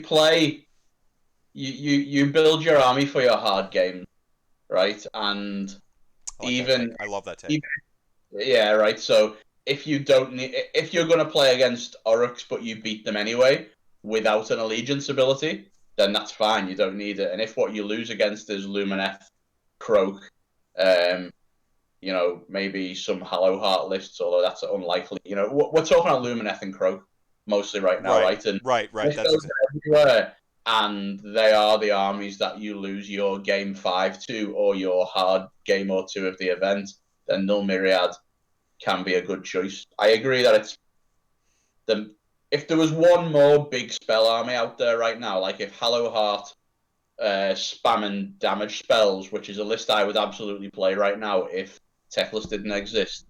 Hollow Heart spam and damage spells was a list as well, then maybe there would be the room to play Null Myriad. Well, I really like your take about you play to your hard matchup, right? Like you can either, some people try to go wide and like shore up all their weaknesses and stuff like that. I say, hashtag get good and shore up your bad matchup. Like this is the Magic the Gap. Maybe it's because like I play Magic and like I dedicate my sideboard or have main deck hate to the thing that beats me. Yeah. And that's the way I would approach like a deck building. Is like I want main like I like okay, so I'll be a little bit weaker against the field, but my main deck hate is going to carry me through that hard matchup, which I'm going to see. Right? Yeah. Or you have a total meta opinion and say if my hard matchup is this and it's 60% of the field, I'm going to play the thing that beats 60% deck, which is kind of miracles and stuff. Yeah. And flip side the other way, if you've got a matchup that is so hard, sometimes it's not worth shoring up the matchup. Sure. And you just accept that if you play that, you're going to lose it, or maybe win it based on skill differential alone. Right. Pure skill, pure with luck as a kind of caveat to everything, right? Or a good scenario was the classic one, like a lot of armies played against Fire Slayers and never win. But if you got Fire Slayers on like Total Conquest, or total Commitment, I should say, it was mostly fine because they just can't win that mission. Like no matter what you are doing, they can't win that mission. They can't go wide enough. Yeah, and the other thing is like it's okay to punt a matchup too. As long as that thing doesn't saturate the game, right? If it's not like I've got like a 3% chance, or I realistically have a 1 in 5 like tournament chance of encountering this army, right? Because I'm fighting my way up to top tables. I'm going to see this on like top tables. Either dodge it or lose to it, and don't feel bad that like you take that loss. Play by the way. I've never ever give people the advice to don't play the game of Age of Sigmar. No, I've never ever given that advice. But like you're like okay, this is a matchup I'm supposed to punt. Play it hard. But like at the end of the day, take some solace in going like okay, I'm supposed to lose that, and I needed some stuff to break my way to take that win. Like that's fine. Yeah. That's a fine way to go into it. Like it's okay to have a bad matchup. Again, if that bad matchup is within a tolerance zone of like I'm only going to see it once conceivably at a tournament, and I have a realistic chance to dodge it as I do play against it. And the reality of most events, it is unusual to see any one army, even if that is the most recent, most popular army. It's unusual to see it be more than like 10% of the field. So Yeah. it might be more of a percentage of the field by the time you get to round 5, and everyone on the top tables is Zinch. That might be as an example, that might be a thing you have to look out for. But you can easily just dodge certain matchups all the way to a 5-0. The way the game works. Yeah, yeah, and that's the thing is like if I know know I'm seeing Zinch on day 2 or my game 5, like I'm like guess what I'm either tailoring to beat or picking a different army if I just can't, right? Like probably Zinch, or I become comfortable with a 4-1 and hope Zinch gets pushed back in line because I have fun playing my army because I like it and it's the way I enjoy playing the game of Age of Sigmar, you know. Absolutely, yeah, absolutely. Um, Vince Venturella, great work, Meph. Nothing but love. Yeah, thank you so much. Uh, Thank you so much, Vince. Coming from Warhammer Dad, that means so much to me. I got Warhammer Dad's approval. $300 to go for the seven grand Yeah, goal. yeah, Good go. 300 for the last stretch goal, everybody. So, oh snap! Vince Venturella, $105. Well done, amazing accomplishment, sir.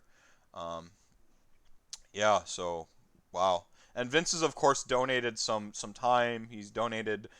He threw himself onto the milestone markers and volunteered to paint a model for somebody. So we actually have some extra grand prize draws when we get to the grand prize section.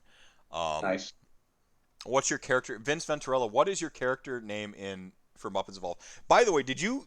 I don't know if you caught any of the stream through. I saw you kind of earlier on today, but did you catch the stream where we started talking about Muppets Evolved? I did not know. I missed that bit. Okay, so Muppets Evolved, it's born from a re-rolling ones. Like they just got these tokens that just said Muppets Evolved. They have no idea what it is, but they just got them. And so Vince, in 45 minutes, wrote a game, wrote rules for Muppets Evolved. And he's like now refining it. So one of the incentive goals was like that we're gonna play Muppets Evolved, where the whole premise is it's like post-apocalypse Muppet world, and like Nice. so like he's like 45 minutes here. There's 3 attributes. This is how skills work, and go play.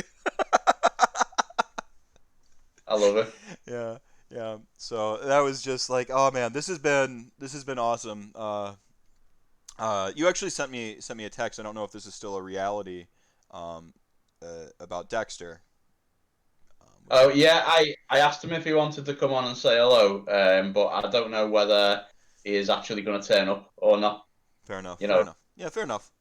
he might pop in and say hello. Maybe. Right on. Right on. I loved that the Goblin King is an evil overlord. By the way, that was fantastic.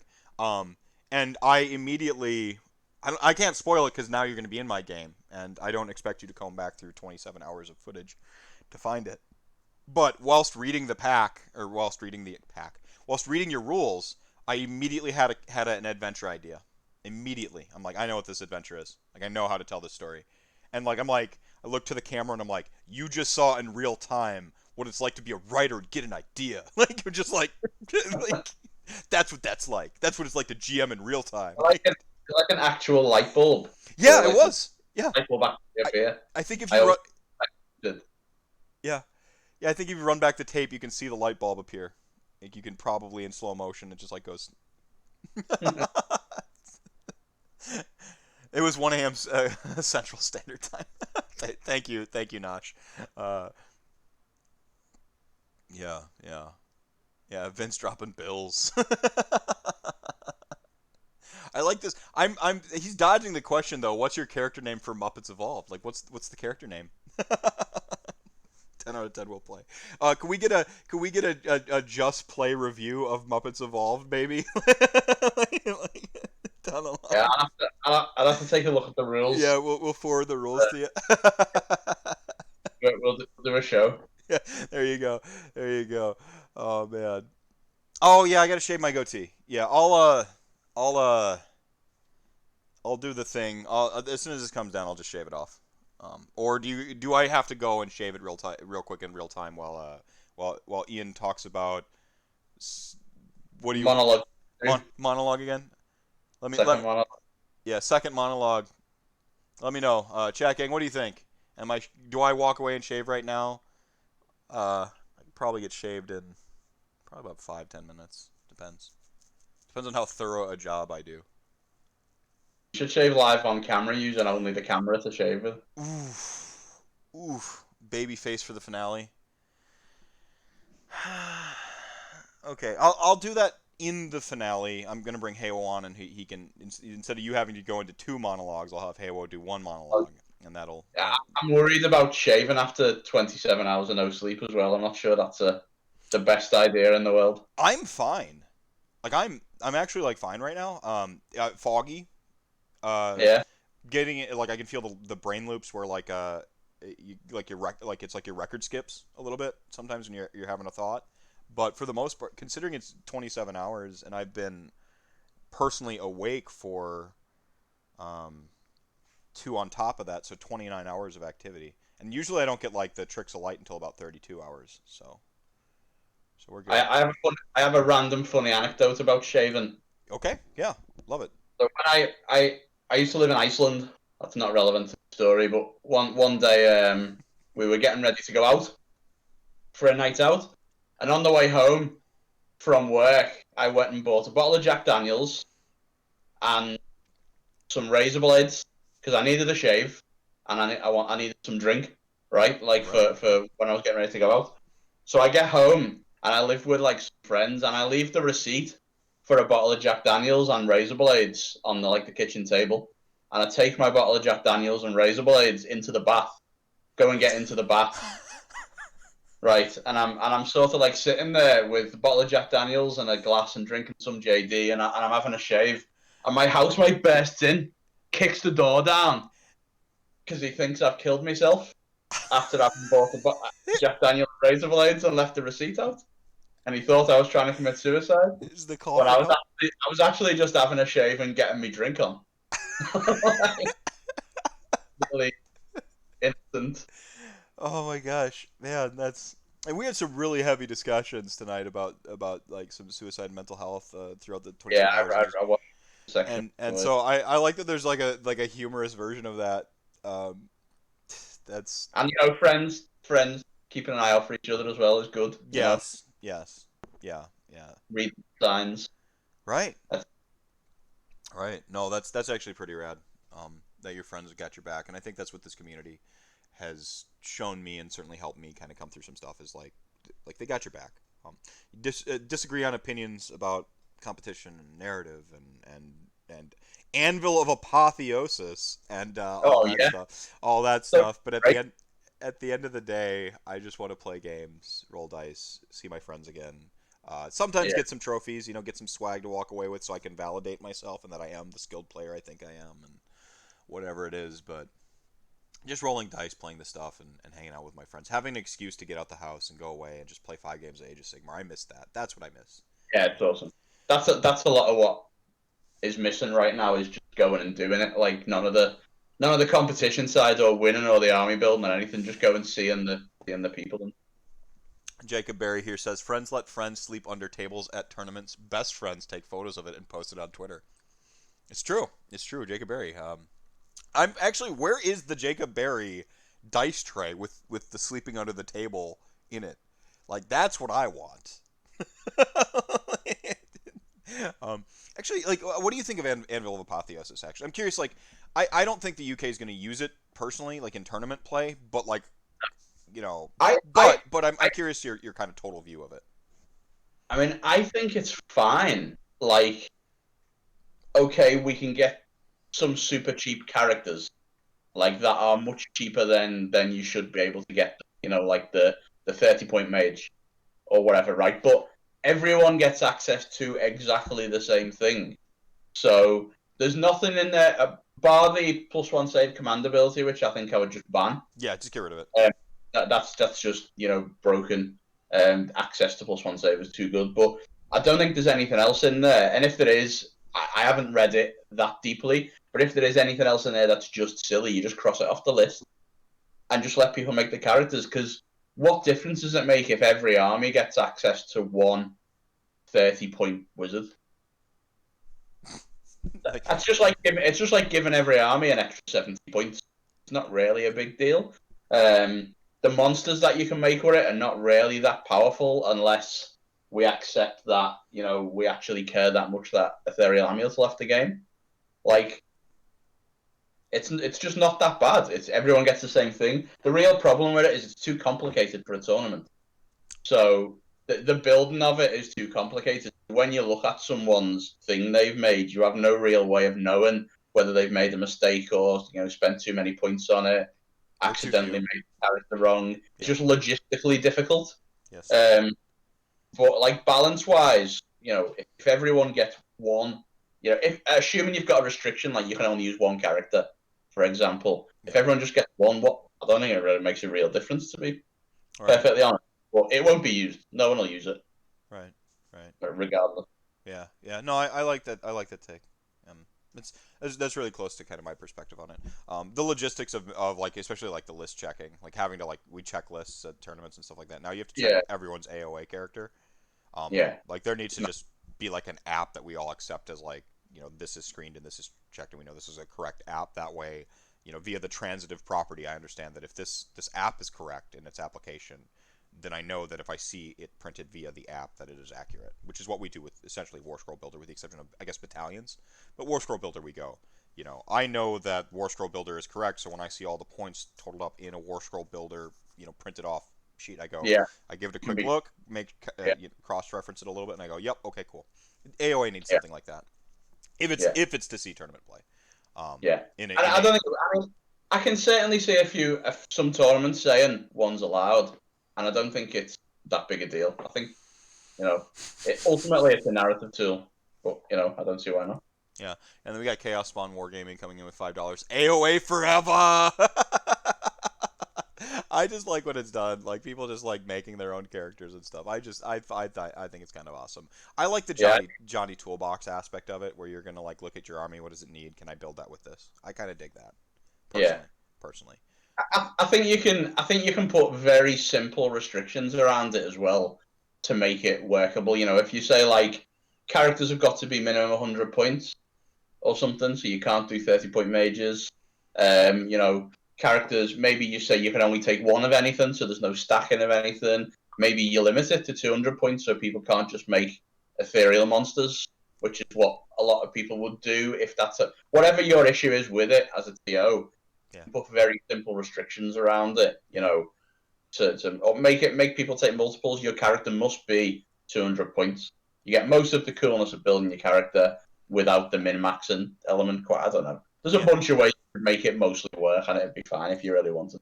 But it requires some work. It's got to go back in the oven, I think, is the read, right? Like just a little bit back, like a little 5 more minutes back in the oven. Well, it's in the narrative section of the book, so for them it's done. Like if we want to use it as a competitive community, we need to fix it a little bit. Fine. Right.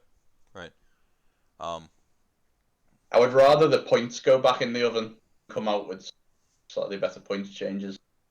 That would be a better time. The points need to go. The points changes go back in the oven. That's what you're like. Like you've got this like cupcake that is AOA, and you're like, oh no, I actually kind of like a little like slightly underdone like cupcake, and then you pull out the cake, and it's just soup in the middle, and you're like, oh no. Back in the oven.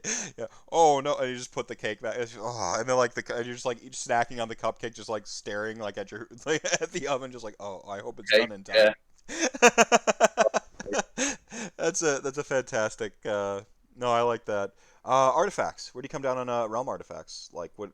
I'm fine with it. Okay. I think I would have liked to have seen from the community at some point general consensus to ban a few of them, so the other ones could take center stage. Okay. Like I would have liked to have seen Ethereal Amulet, Ether Quartz Brooch, Thermal Rider Cloak, probably those 3 just taken out of rotation, because there was tons of reasonable artifacts. There was also tons of awful ones though as well. And it's it was a supplement ultimately, right? Like supplements don't have to be evergreen, I don't think so. Okay. I don't really care about it, to be honest.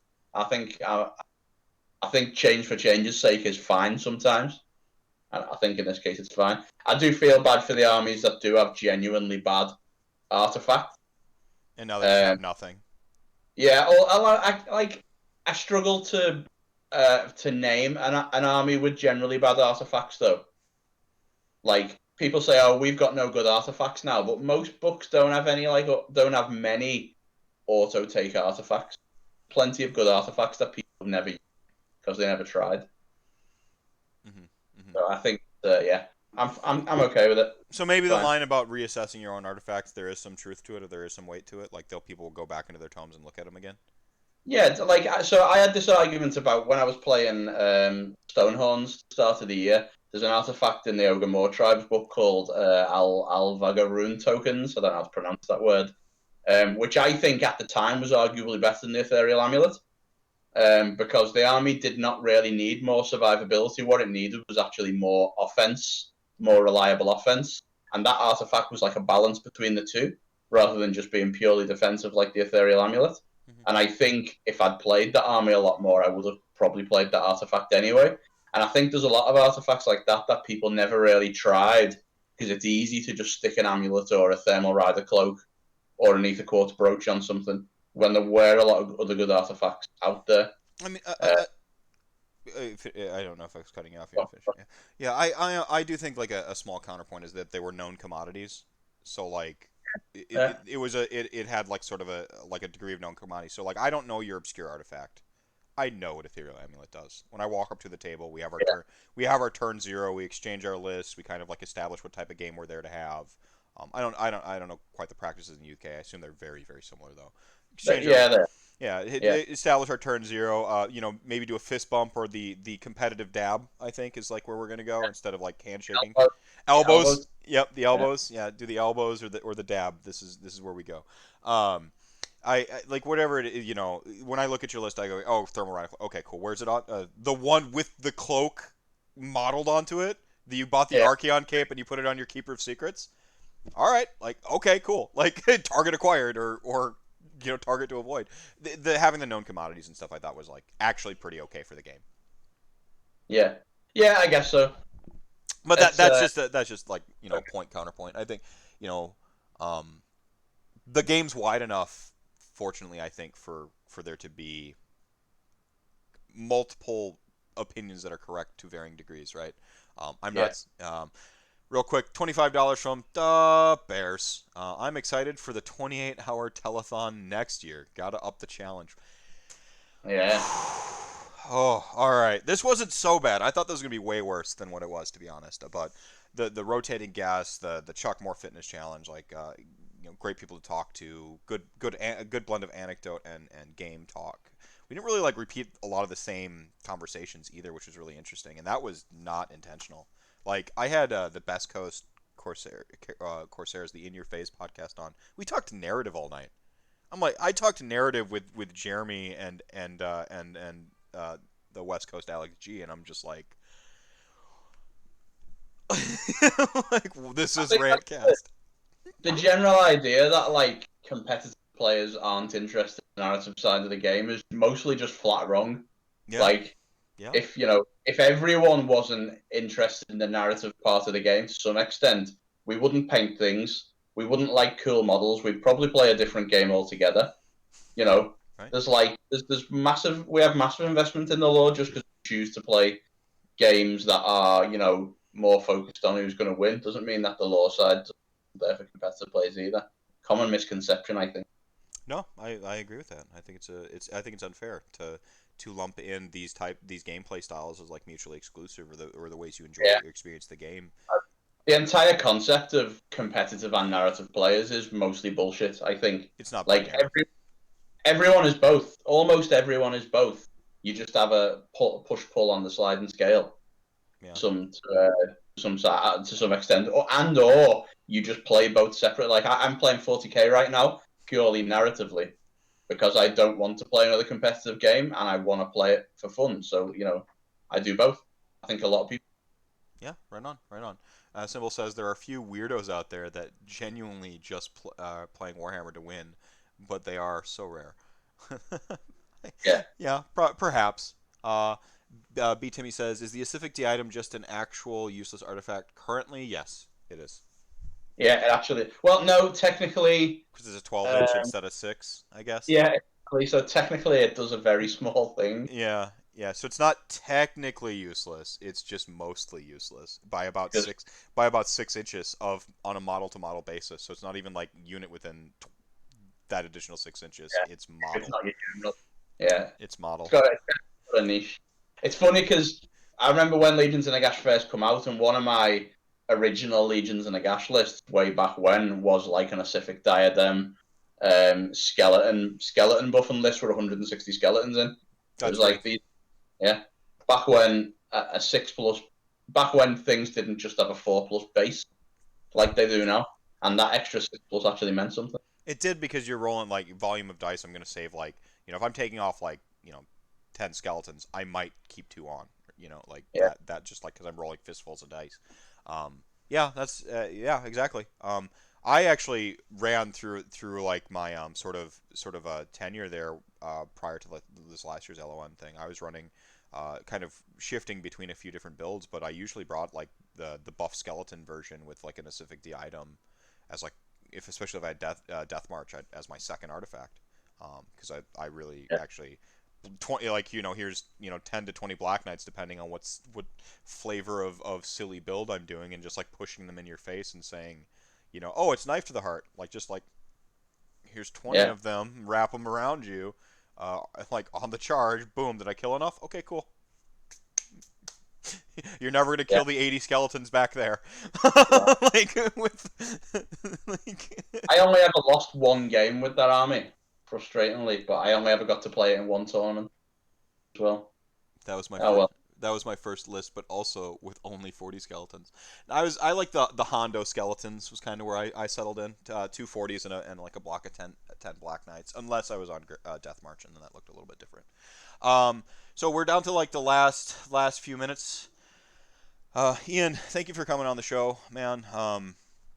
I knew I wanted to have like a little bit of an international like sort of thing, and I'm like, man, I want to talk to Ian again. I haven't talked to him in a while, and when I heard you say like he's on a quest for having more fun, I'm like, what? Like Ian, who's got this like sort of very like curt sort of like I love your point of view, because I said on our first show, it's like talking to somebody who I'm just out of alignment on opinion, just by like degrees, and to like talk to somebody like that where you're heading in the same direction, right, with what you kind of roughly believe, and to see where you diverge and like refine your opinions, or maybe you make me change my stance or refine my stance. I enjoy conversations like that where you're talking with someone that's reasonable and reasons their opinions well. You can find common ground and That's worth it. Yeah, yeah. I'm the same. I mean, my favorite. I mean, I'm always open to having my mind changed. Although none. Um, it doesn't happen often. Like, whether I don't know whether that's a strength or a weakness, but I'm always open to it. Like, I will argue a point to the hilt vehemently, and then at the end of the argument, change my mind and go, "Oh yeah, okay, fair enough." Like, I'm always completely open to someone else's view, even if I might have a strong argument getting there, which is I don't think always comes across when we cast and talk and stuff like that. yeah, yeah. I mean, just Yeah, like thanks for having me on. Like, it's nice to talk to you again as well. It's good to be on for helping out this cause, which again, like everyone else said, you've done an incredible job. Well done to everyone donating. Thank you very much. It's fantastic. I can't believe the amount of money that you've raised. Amazing. yeah, this is outrageous. This is insane. And I know it's not much, but so I'm gonna take care of a lot of like the logistical ends, apart from just like every donations. We know who the winners. I will get the ball rolling on mailing, PayPaling. I got send you some money for your charity that you kind of declared. Hit that $75 like that. So I wish my wallets were a little bit deeper, because autism and sort of like on that spectrum and stuff. That's one of those. A couple of my really close friends, Nick True, who was on a little bit earlier, on there, and it's one of those things that we're still kind of understanding, and Oh yeah. it is in that space where it's a sort of hidden disorder, or and to awareness and funding and stuff like that, to understand it better and give people like sort of the education, the coping, and the avenues for good change. I think it's just meaningful. It's all in the headspace, you know. It is. It's all in the way other people treat it. Yeah, So it's actually completely fine when other people understand the nuances and stuff, which is the shame, really. Right. Right. All right, my friend. Thank you so much. I won't take any more. Or do you want to stay around for me to do the giveaway? That yeah, let's do the cat Yeah, video go on, thing. do the giveaway. Yeah, he's, Yeah. I'll do that. Yeah. Let's see here. Waiting Okay. waiting for Heywoah to jump on. Yeah. Heywoah will join us here shortly. Boom. So Ty donating real quick says 7K the room. We make it here in the final minutes. Come on, chat gang, giddy up for Nagash. Cheers, What what is the 7K stretch goal? We are going to do a full reading of The Room, the script, the Wasau film, the like really bad movie. We did a little bit, we did a taste of it, like a scene, and like everyone in chat was just like, "Grrr," and I'm like, okay, fine, we'll do like the whole reading. Like maybe we'll cast it like instead of just like all Basement of Death crew, we'll figure out who wants to do it from there and like grab like a couple different podcasters and make it like a real thing and just like here's a video on the internet that you can just like laugh at and like cry over like oh my god. There's Like the Gal Gadot Imagine thing, except not singing, and no one's really a celebrity. right, exactly. Like just I can't believe we did that. Why did you guys make me do that? Charity, mate. Yeah, it's true. It's true. We shattered every single other milestone I have. So and Chat Gang's really been the driving force behind all of this. It's been, it's. I always say it's Chat Gang's the show within the show. At this point, like they've become self-aware and they know their power and they are the show now. Like, and I'm just like along for the ride. So. Just the admin. Yeah. Yeah, exactly. Just the admin. Here we go.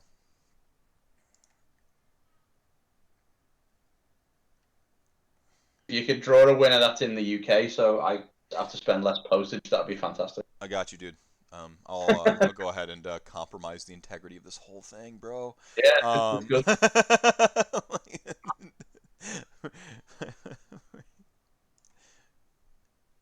I think it's pretty impressive as well. It's not anything. It can't be anything but impressive, can it? Like I've never seen anything like this out of the Age of Sigmar community. At least I think this is the first. And for the number to be that high is incredible, isn't it? Yeah. It really is. Yeah. And I imagine you've had I know the viewer count's been sort of 60, 70, but that must have been a lot of different people throughout the 27 hours as well. Different time zones, different things. So pretty awesome. Yeah, I had to juggle some, had to juggle a lot with it. I'm just. Brendan Melnick, Hobby Bear, you won a 40K model.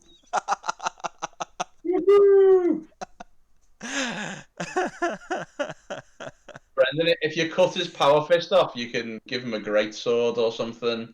He can be a Sigmar. Suck it, nerds, he says.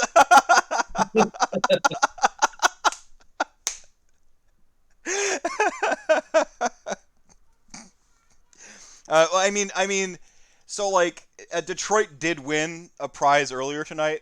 It's only appropriate that he had to chase them, and love you, Brendan. There you go. Now you've got a limited position catch kernel for your guard army. Yeah, And yeah. You yeah. could give him a power fist. Just invent power fist. Oh, fantastic! All right, I'll get that information to you later. I'm gonna bring Heywoah in here. He's gonna chat some, and I'm gonna go shave off a goatee so that I am prepared. I am properly aerodynamic for giving away these bone daddies, right? Like a screaming sculpt catapult, like pinion being launched through the air. I need the aerodynamics. Right. All right, man. Thanks again. Cool. Thanks for having me. Bye, chat. Thank you.